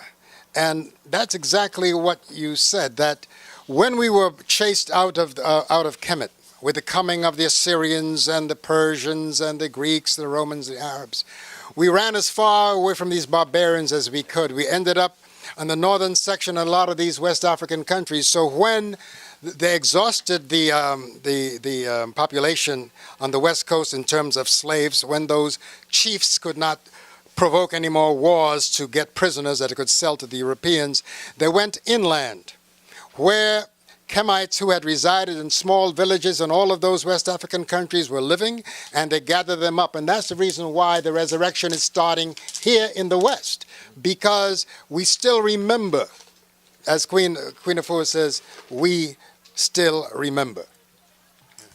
That is the content. That's what I was building up. They said exactly what I was building up. So then, therefore, if you show Kemetic artifacts to indigenous Africans who are there today, they feel that that's somebody else's stuff. when you show those same artifacts to Africans here in the diaspora, we recognize that stuff. We feel it because it's our stuff. And so we have been displaced and brought here to America. And we'll even show that the Moors that were here were connected to ancient Kemet and were interfacing back and forth. There's Medu Neter found in the Grand Canyon, along the East Coast, all the way up to Canada. And so there was this communication back and forth. So the Africans now, as we regain our consciousness, as we regain our mind, as now we begin to read these glyphs, our consciousness is coming back. And we have the greatest... Right, our memory is coming back because it's always been there. Now it's been joggled. And so Africans in America are almost leading this thrust of ancient Kemet back for Africans everywhere. But we're just championing it. It's not just ours. It belongs to all the Africans in the diaspora and on the continent. It's just that some of us are championing this movement. You're an academic, right? Hold on. Let me get one more piece because I got to run out the door. But I can't respond to what was sent to me. But I just want to tell people, because when I say it, a lot of people go like, what's wrong with Brother Small? I am a member of Cornerstone Lodge number 37 of Prince Hall Grand Lodge in America. And I've lectured in the lodge. And I've lectured to the masters of the masters because they want to know how he got up in here. So let's call him up in the secret thing. I refuse to go alone, though. I'm not going to be GM James. So I take security with me, and they agree. Let him bring his people. But that is one of the venues on how our information is being used to run this nation. And in one of my research, I went back as far as to find tombs of Roman generals with all of the tools of the Masonic crafts on it, and there is no Britain yet to even create this. So they know who we are. The reason we were built here, I remember I was told very young, the reason a certain population was brought to North America, because they intended to reestablish Kemet in fact. And if you look at the work of Tony Browder, look at it more deeply. They brought the Kemetians here to help them recreate Kemet so that they could be at the zenith that they want to be at. They'll never get there spiritually, no matter how many temples we built for them. So I just wanted to say that. Now I'm going to meet my duty to my wife and to my children. I'm going to pick up my granddaughter Malaya from school so she won't crucify Grandpa if he gets there late. All right, let me ask... Love and blessings to my senior brothers. I am the junior elder sitting here, even though I may look like the older elder. I was shocked when I found out Mfundishi had me. So I am the junior elder, paying respects and honor and being humble to my elders and thanking them for their teachings and their example of how to live as a Kemetian being in this world. Peace and blessings. Peace and blessings. I appreciate the question again. First of all, I always give homage to Kosh. I always say Kosh Kemet. And because the information came through there from Kosh. Kosh is the parent of ancient Kemet. And if they find, they go to, there was a incense burner that was found that existed about 300 to 500 years before Kemet came into existence. And all the paraphernalia of ancient Kemet is on that. That's wearing the white crown. Heru being the symbol of the rulership. Aset, the Sirius star Sirius, the black lion, the Pinmock, which later became Heru Imaketi. All of that comes from ancient Kush. But we also said that it's also in the interior of Africa. The reason why we spend so much time in ancient Kemet is because it's etched in stone. It's on the walls. It's not a feel-good thing. The temples are still there. The Mirkut is still there. The pyramids are still there. The bodies are still there. We can, like we said, the Hebrews can't produce nobody's body. We still got the, the Sahu. We got the bodies, the tombs, the statues are still in ancient Kemet. That's not in the Congo because it was in the rainforest. The materials we used there perished. And if people take their DNA tests, I heard that Brother Amun Ra talk about DNA. If they take their DNA tests, they'll find out that the majority of Africans in America, their DNA will lead them not only to West Africa, but to East Africa. Even my own daughter took her DNA test. I know that my, descendant comes from Tanzania, East Africa. But our DNA shows a direct connection to East Africa. Almost everybody from West Africa is from East Africa. Like you have the Mandinka come from the Dinka. Talk about languages. Hausa also relates itself back to the Medu-Neter. And there's a pyramid in Niger that's older than the pyramids in ancient Kemet. So, we have to understand all pyramid ages is developed in Africa. So when we see pyramids around the world, we see finished products. Dr. Clark, I give credit for him. He says the science was created in Kemet, and then once we got our act together, we took the show on the road. Okay, so hopefully people will understand that. Some people will get it in the morning. Okay, all right, but... Baba, you want to add on? Talking about that, the names we use. Why not Kush? Why not Nubia? Why always Kemet? Start with Kemet? Why we don't go back to the mother? Well, we have been trying different ways to be inclusive. That's the reason why I insist we should start talking about Smai Kawi, the united two regions, which is inclusive of Cash and Nubia. We have to talk of the entire nation, not because that's why, and you are right. The reason why we stress Kemet so much is because it's our, library. A library in stone where the divine wisdom their ancestors brought from Central Equatorial Africa, and before that, from the stars. I know that's going to trip out a lot of people. But remember, people speak about, heaven is up there. No, we are all out here. We are traveling, we are cosmic beings traveling on a ship. Our very our head is upside down most of the time. We're only attached here by gravity, but we are cosmic journeyers. That's who we are. So in the book, The Ankh, which I wrote the afterword to the Ankh, Nur Ankh Amen is the author. At the end of my piece that I wrote the afterword, I refer to us as Afra Kanubi Kemetic Kushite people. Okay? This resurrection is taking place especially in the islands. I go there pretty often. In Trinidad, more so than in Jamaica. But in Jamaica, it's gathering steam. Because one of the first Rastas who came to me to make him an Ankh, he suffered in Flatbush because his brothers would say, you Egyptian. Now check this. There are more brothers wearing the Ankh. In the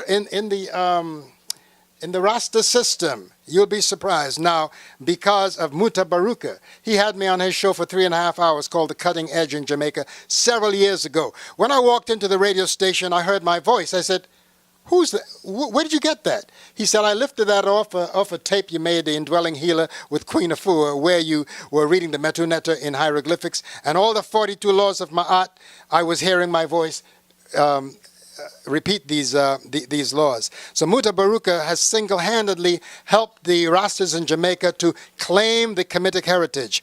I once sat down with an elder in Brooklyn, Elder Biddy, and the Rastas arranged for us to meet. Elder Biddy came to me with 3 Bibles under his arm. I said, my brother, you've already lost, because I know your book inside and out, but you don't know your own book. I said, don't you consider yourself a child of Ham? Why are you in your uncle's house? I keep on asking this. This whole idea of us being dragged over here in slavery during the slave trade, it's because of a made-up curse called the curse of Ham. So therefore, they were looking for the Hamites to enslave. But the Hamites were actually the Kemites. And you go down, when you do Tony Browder's his thing called Nile and the Potomac, he will show you place for place how so many of these buildings are copying the style of our ancient ancestry. Here in New York, you look all over, you will see the architecture mirrors ancient Kemet. So these people are taking stuff that's not theirs, and because we don't know, we allow it to pass. So this curse of Ham was invented to bring the Kemites here. So that's why the resurrection is taking place here. I know there's a brother a Muslim who wrote a book, I forgot his name now. I had a conversation with him. He said, well, the African Americans are trying, but the real ones who got this are the French. I said, what? I was in shock. But again, because you see, the Arabs especially don't want us to find out. That's why when Mfundishi or when I go to Kemet, we have to train the guides how to speak about our legacy, because they're trained by these British Egyptologists who tell them a bunch of lies that they keep on passing on to the tourists. Don't you find you have to correct them, my brother? Yes. I spend most of my time correcting them. A lot of times we just have them with us, but I usually do the lecture. Right. And they take notes. Yes. Because many of them cannot read the glyphs. You know, they took a 6-week course, and now they're the authority on this particular temple. You know, but again, I always talk about they're invaders. When we go there, we are coming to visit our ancestral shrines. That's what I explain. We're not tourists. So whenever we take a trip, we are not tourists. We are going to visit our ancestral shrines, because this is our legacy. It's not theirs. Like right now, the Arabs want to blow up the pyramids. They want to blow up Heru and Kemetic because it's not theirs. They've already destroyed the Persian art in Iraq and Iran, and they've destroyed Timbuktu. They've destroyed all of that. So they want to obliterate our legacy. And I want to talk about real quick. There's 4 ways we honor our ancestors. Number 1 is we speak their names the way they spoke them. So that's why we enhance people and encourage people to speak them do nature. Speak their names. As long as your name is spoken, which is the utterance of your energy, then you are still active in the cosmos. Only when your name is forgotten do you dissipate into the energy of everything else. Second of all, we say deify their great works. And that's what we're doing. When you look at Samaj's Sa, he is deifying the great works. When we carry this ankhs, we are deifying the great works of our ancestors by honoring the image, the unification of our left and right brain, of male and female, and spiritual and physical. We are unifying that, and we are deifying that. Number 3 is we complete their incompleted works. And so part of this tape is part of that. To stuff that you have forgotten, we are here to remind you. And we are still building. And to the Amiwa squad, we don't have a patent on all of ancient Kemet. I need to understand that. We are just the elders, and hopefully we work together. And then fourthly, we leave images and edifice behind of who our ancestors are and who we are. And so that becomes really important. Those are 4 ways we have to honor. Remember, speak their names the way they're supposed, so their names are still in the air. Deify their great works.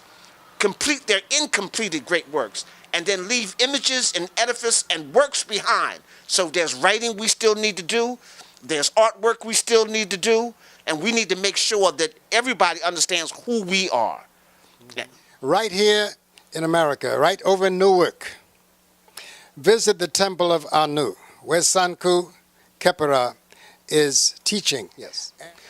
Okay, these are the 42 new ethical covenants of Ma'at. If you go on the shrineofpatah.org, you can read them there, and you can read some of the information leading up to how these came into being. Several people assisted in this, including my beloved brother Mfundishi. I was using a term Afro-American. He says, no, brother, it's African. He says, no, leave the American out. But of course, I fought with him a little bit. I said, because I don't want to throw away our American experience, because we were here long before Columbus, and we brought the legacy with us too. However, this is how these new 42. Not do I flirt with ancestral treason by failing to identify myself as African in the Americas and the diaspora. Not do I discourage, number 2, devalue or do harm to a fellow African sister or brother, or fail to honor and keep my word. Number 3, not do I discriminate against my African sisters or brothers. Say that one again. See, when I went out, the camera cut off. Say it again. Oh, you see? Say the next one. Number 4, not do I participate in African genocide or tolerate agents who defame all indigenous life and their spiritual practices. 5, not do I indulge in genocidal gun terror in the streets and homes of my community. 6, not do I protect by my silence those who steal from or do violence to each other in my community. Number 7, not do I protect by my silence the enemies of Ma'at who threaten the peace and safety of my community. Number 8, not do I run and hide. Thank you, Brother Reggie, for that piece. Not do I run and hide from injustice done to an African by bullies who terrorize, nor do I retain silence as institutions retilianize and felonize our youth. Number 9, not do I fail to avoid in every possible way contact or confrontation with armed or unarmed public servants. 10, not do I tolerate the institutional racism, poverty, stress, and hopelessness, which are the main reasons for legal and illegal drug addiction, mental illness, suicides, and homicides. 11, not do I join any group which requires hazing or harmful initiations that cause injury or shame to another human being. Number 13, not do I violate, ignore, or marginalize our elders, or hesitate to seek the counsel of elders who are the wisdom keepers of our ancestral legacy. Not do I indulge in ageism, sexism, classism, militarism, or tolerate racism. That was number 12. I skipped that.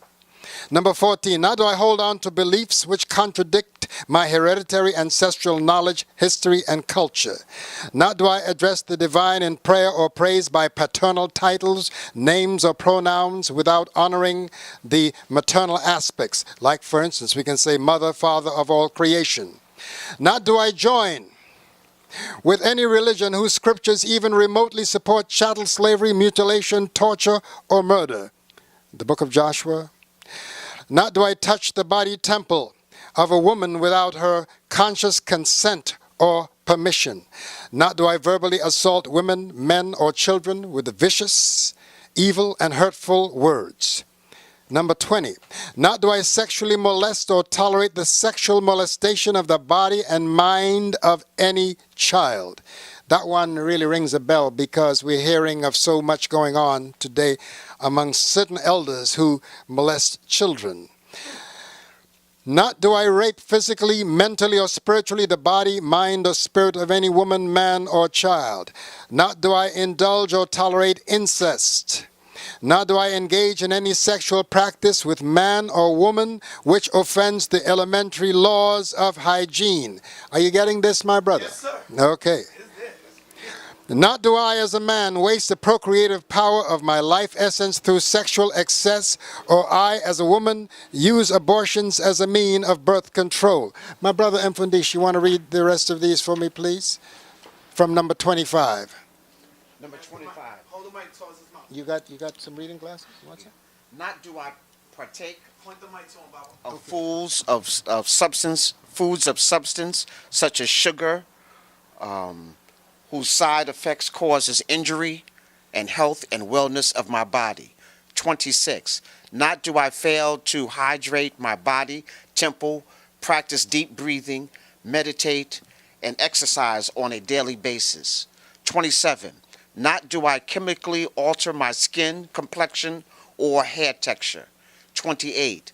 Not do I volunteer my body, temple, as a billboard to be branded again by historical oppressors. 29. Not do I fail to fast at the 4 seasons, changes of the year, and periodically according to my personal needs. 30. Not do I damage my liver by harboring fear, hatred, jealousy, anger, envy, greed, or self-pity. 31. Not do I fail to support and give historical, cultural, and spiritual guidance to the children I have birthed. 32.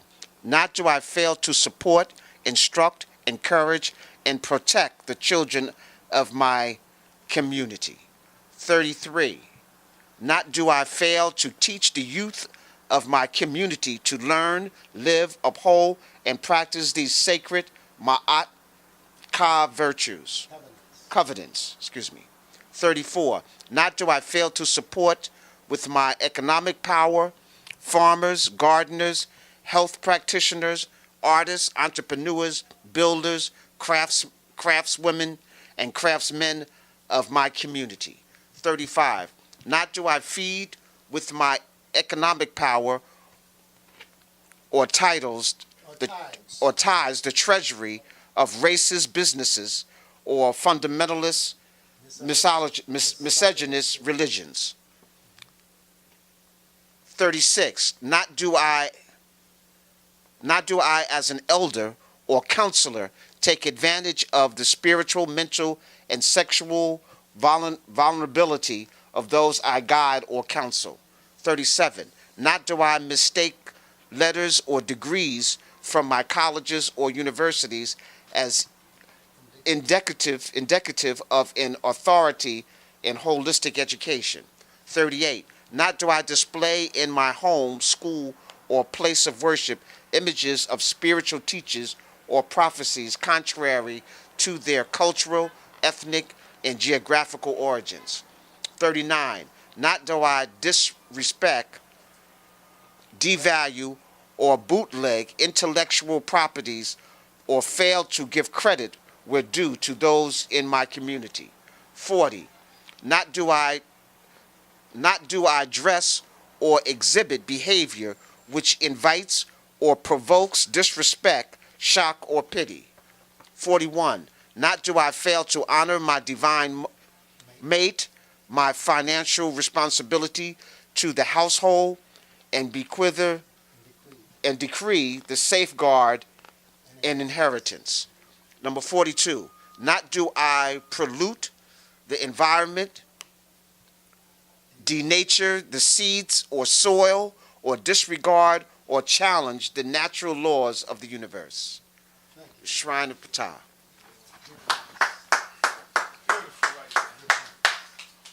So you can go to the Shrine of Ptah. This is done on 100-pound paper. You can display this in your home and teach it to your children, and be sure that they understand these new covenants of Ma'at. It doesn't mean that we're replacing the old ones. Those are very necessary because they're an ancestral legacy. But we need some new things because we've become a different people. Many of us have gone crazy.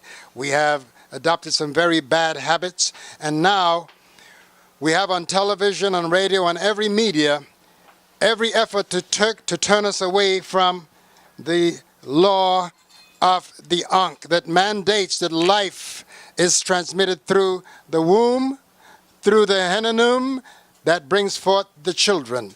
No matter how much you may try, two wombs cannot bring life. Two henanums cannot bring life. You need the masculine and the feminine to bring forth life.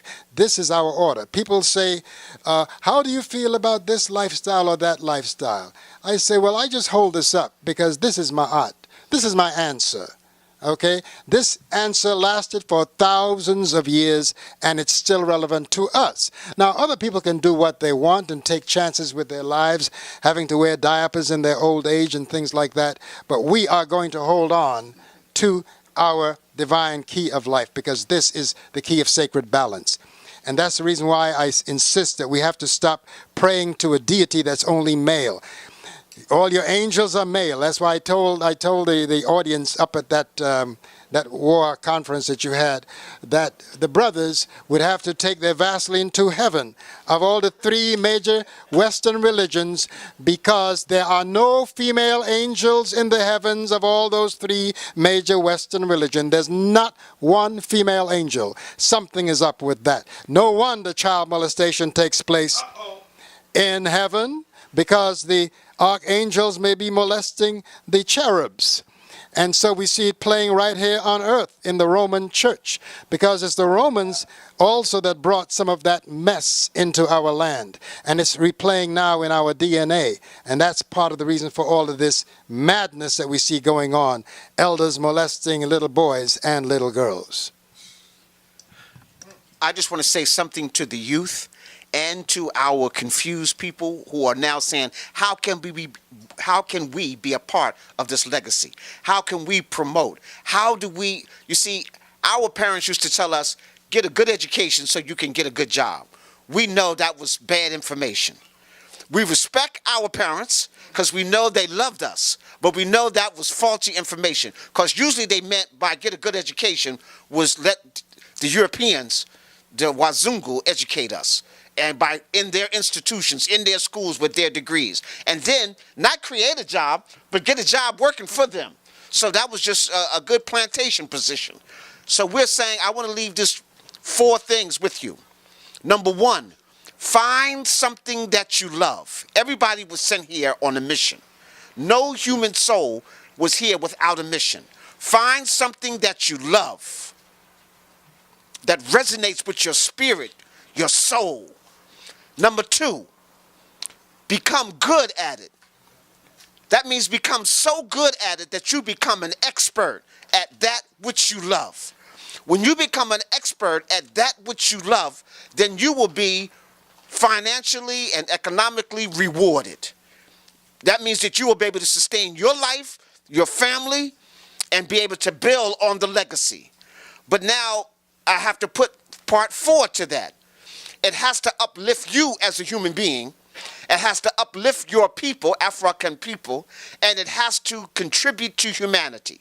Because see, some of y'all might turn out to be drug dealers. You say, yeah, I love it, and I'm good at it, and I'm getting paid.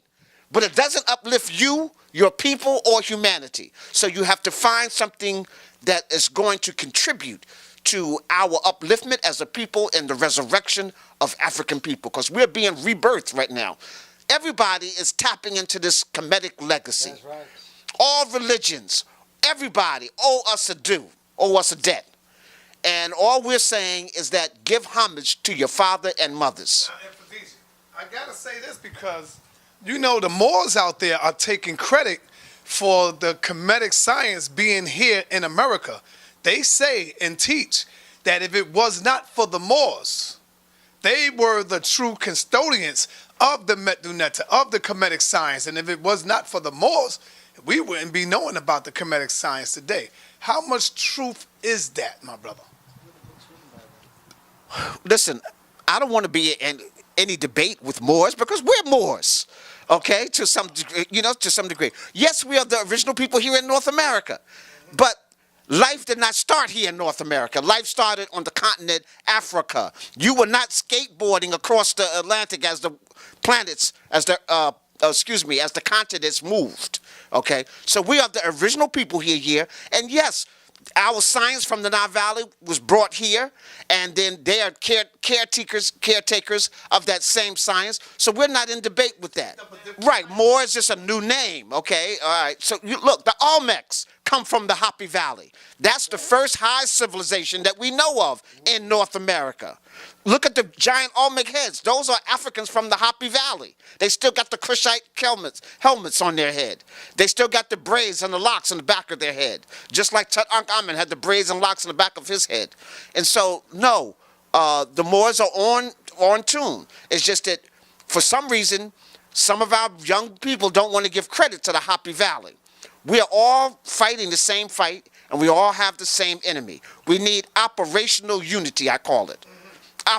Within the nation, remember we had those 4 different cosmologies in ancient Kemet, but we were not fighting amongst each other because we all understood that we were all divine beings. So our Moors need to understand that we are all divine beings. Sir, I just for clarification, when you mean more, right? Let's just go back.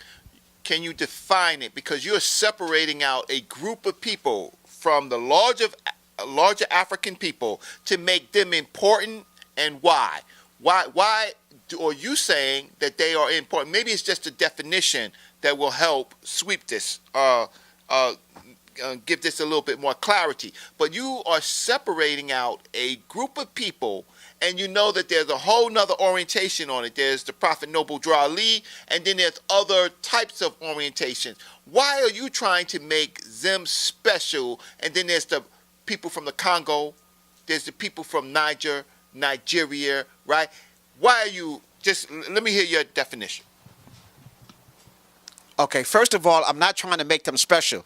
You just mentioned the Moors, so I was just reiterating on that since it was just brought up.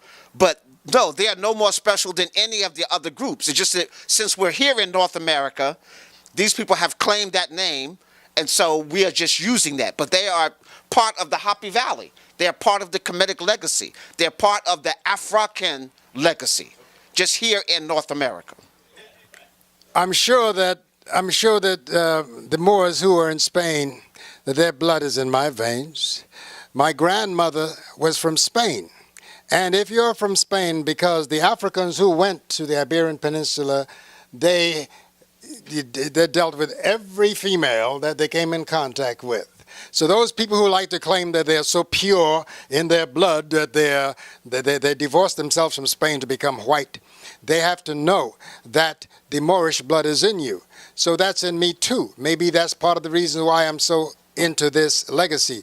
But beyond that, to me, we can argue all we want, but the proof is in the doing. I got tired of just lecturing about this, about teaching about it. That's why I stopped teaching groups. I still teach, but I teach with manifesting the legacy. For instance, this that I'm wearing here, this that I'm in my hand here, this is a symbol of the upraised hands that are being used now as police don't shoot, right? Hands up, don't shoot. You heard that? Okay. Well, here our ancestors had the car symbol. Thousands of years before that, our sisters and brothers put up their hands, say, police don't shoot. Inside of the car, we have the ankh. The hands that are holding up the feathers of Ma'at. Isn't that what we want? Truth, honesty, justice, reciprocity. So to me, it's in the doing of the legacy. I also do some protest work. Like this here is the image of a slave ship. Come right up on it. And in the center of the deck where these slaves are laid out, these enslaved Africans are laid out, this is a ship called the good ship Jesus. Okay? And there's a cross in the middle of the ship that I designed, showing that people who call themselves Christians did this to us. And then one of the slave captains wrote a song that loved to sing, and I don't know why they love to sing that Amazing Grace song, if they knew that a slave master who said he got converted because by grace. But if he was converted by Ma'at, why the Amamit would be there to gobble up his heart in our legacy. Okay? I also made another, I didn't bring it with me, one that I showed one of our brothers lynched on a cross. I call it the lynched savior. You know, we talk about a lynching that took place 2,000 years ago. What about Emmett Till? Is his life not as important as anybody else's? What about that brother that dragged behind that truck in Texas, James Byrd? And on. Let's name all of these saviors of our race. Right? And these same people who say that they believe in Jesus, that burn his cross on our lawn. You see? So these are some of the things we've got to begin to look at. And I believe that we can create subtle stress for the opposition by just wearing the emblems of our culture. Because the one thing that makes the oppressor mad is when people of African descent claim Kemet as their legacy. That pisses them off. And that's the reason why they're making these stupid movies, what they call X-Men, Gods of Egypt. Redid the Exodus. They're redoing the Exodus with a bunch of pink with pink people, because they know that we are on the horizon, and it's not going to stop. I used to look at these young people here who's got this legacy, who are actually living this legacy. And red and blue pill, okay, their mama. All of us are living this legacy.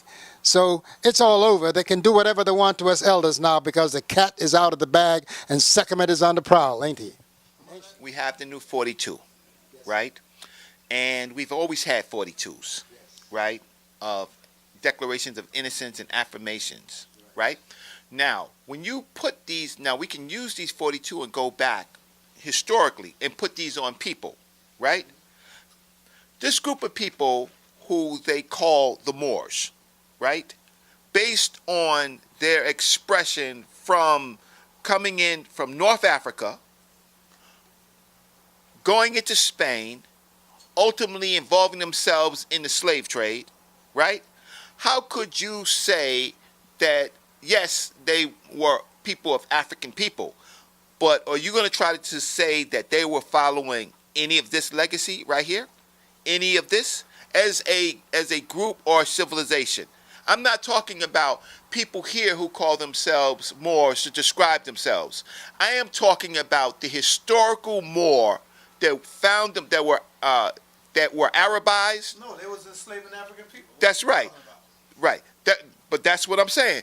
That were Arabized, that enslaved and conquered the Berbers, that moved over to West Africa because they didn't bring their women now.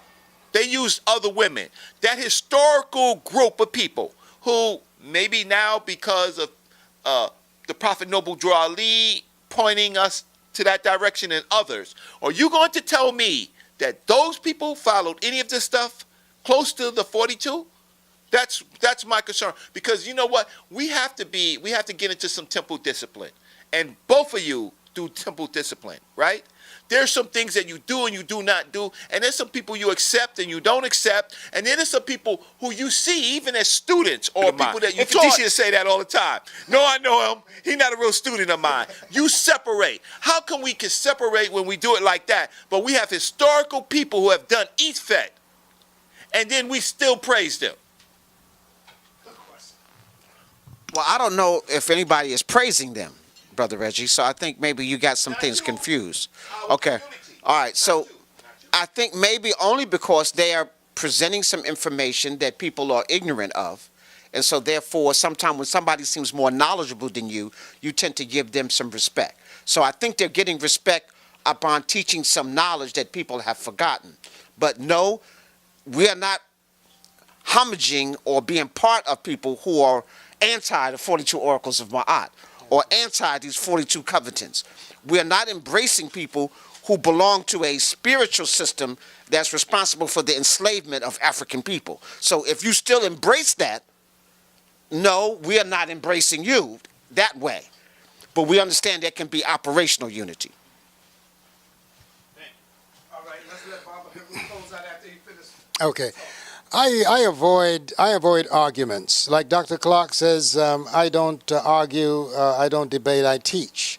You see, there's no need for me to, because I realize one thing, that we are all where we need to be at any given time. We're all going to get there, but we are where we need to be at any given time. The Moors want to be with that history, more power to you, my brothers.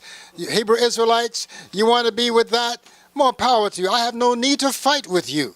You see, I'm a Ma'atian, and I be sure that I cleanse my temple so I'm not pissed off all the time.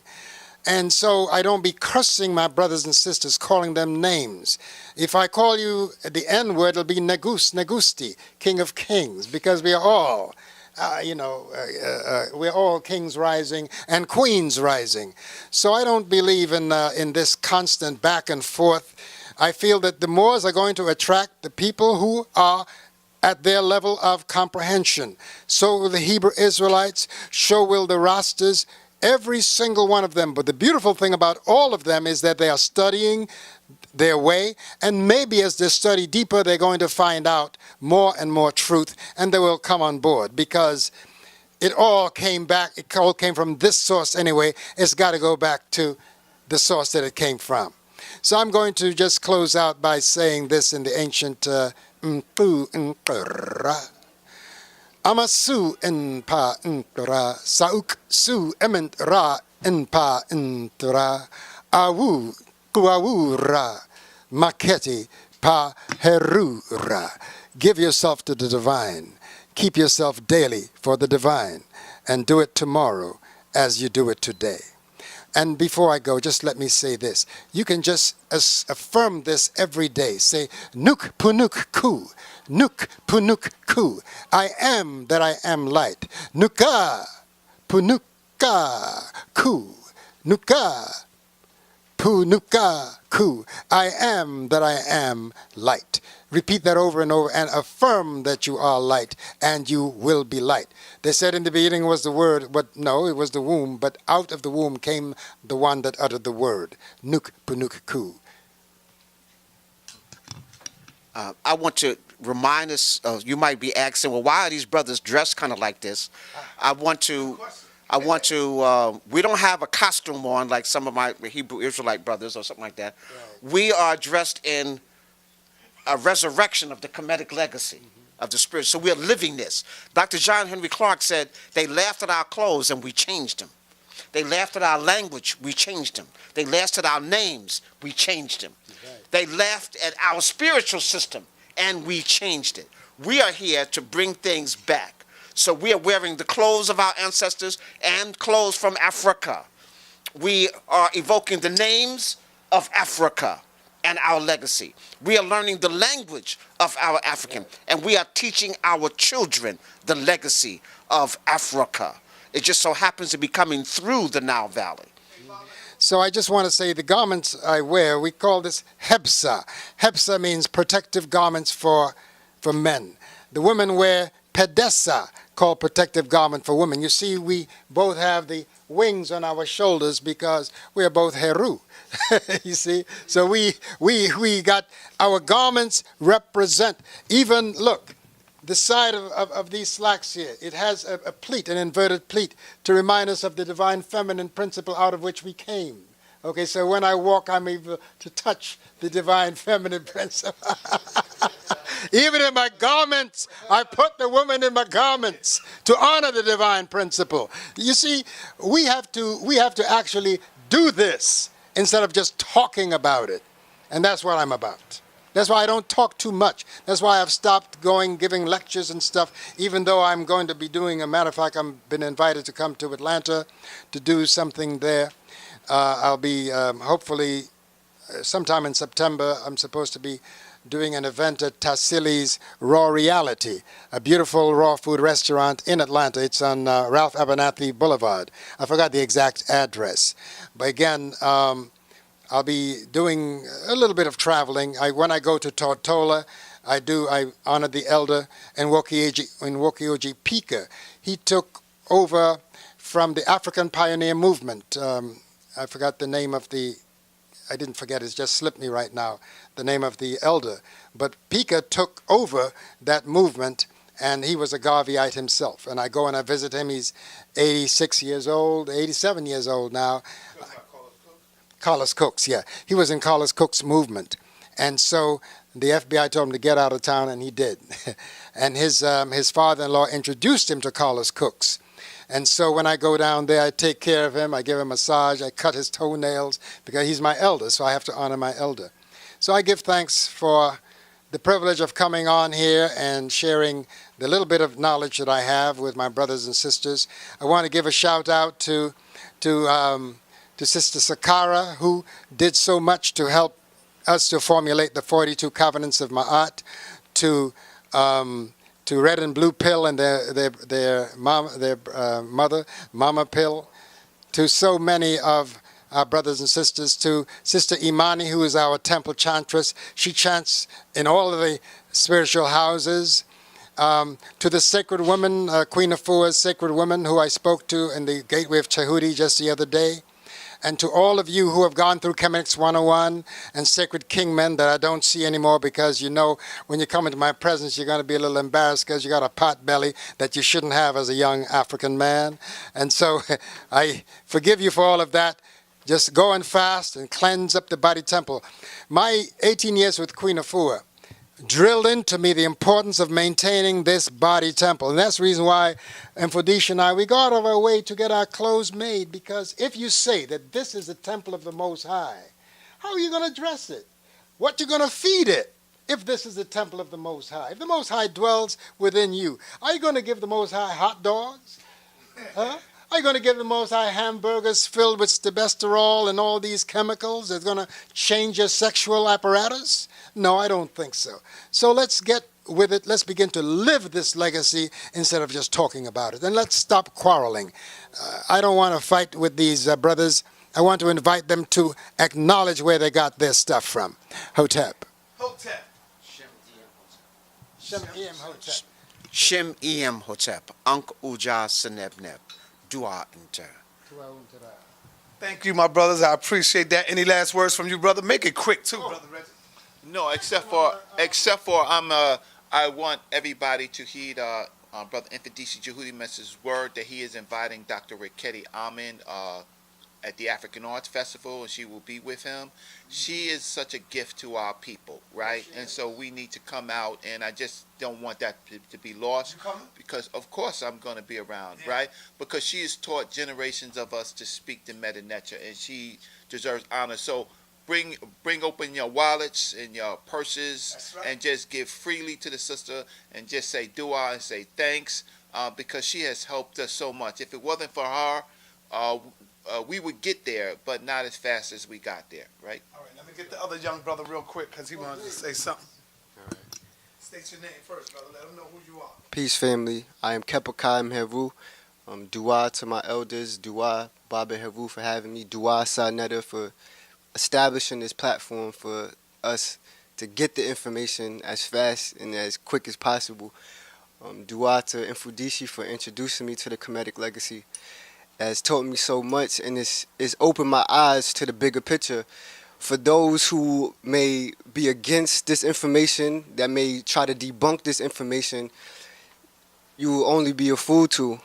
If you're following these doctrines like the Bible, and you're following these movements like the Hebrew Israelites, you're heading down the wrong path, because we don't need a guideline in order to have good character, to know what's right and what's wrong. We come into this vessel in his being as people of Ma'at. And if you need a guideline, Kemet has it for you. But for me, I've realized that we don't need anything but nature. Like, nature has all the answers for us, whether you're dealing with food. If you pay attention to nature, you'll see how to adapt to your environment. It's naturally encoded in our DNA. I just wanted to put that out there for the people. But if you do need a guideline, Kemet has it for you. Let me ask you, what were you studying and practicing before Brother Mfundishi introduced you and Brother Baba introduced you into the Kemetic science? What were y'all doing before? Peace, family. I'm Ban Ra. But we wasn't in any religion or spiritual system. That's why I appreciate the fact that our parents left the door open for us to vent for ourselves and not feed us any lies and shove it down our throats. And while we was able to have an open mind and receive this information from our ancestry and our elders like Mfundishi and Baba Heru. So, it's peace. But it's definitely necessary for those who speak out of ignorance to tap into the legacy and find the truth that's within the legacy. It's nothing but symbolism in nature. And once you get back to nature, you'll find all the answers you need. The Bible doesn't have it for you. All of these master teachers that you praise definitely don't have it for you. They're leading us all down the wrong path. The key is getting back to nature. I want to give a shout out to Dr. Sabi for introducing me to alkaline foods and really reimbursing the natural foods that we should be consuming, because it starts with our bodies and our temples. What we consume ultimately creates our thought process and what we have to bring to each other. So the key is balance, the key is nature, in my opinion.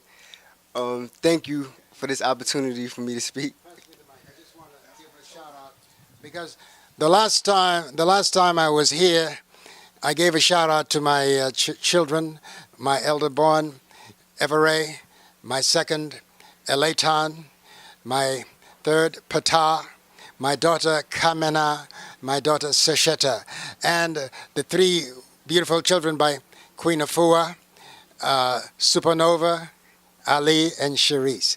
Peace and Hetep and power to all of you. And may you continue to grow in the legacy and be a shining example for our divine culture. Hotep.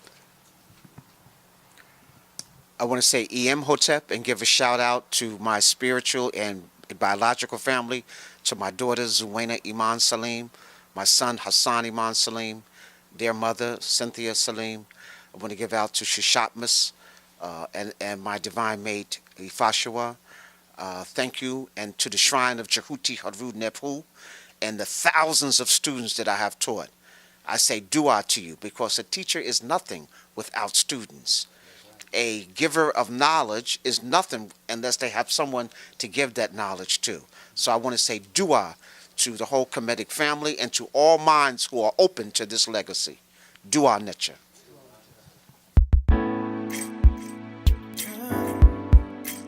Oh yeah.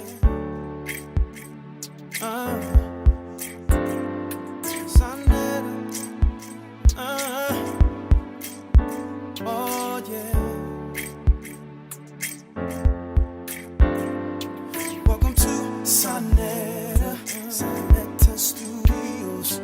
We don't get no better than consciousness info.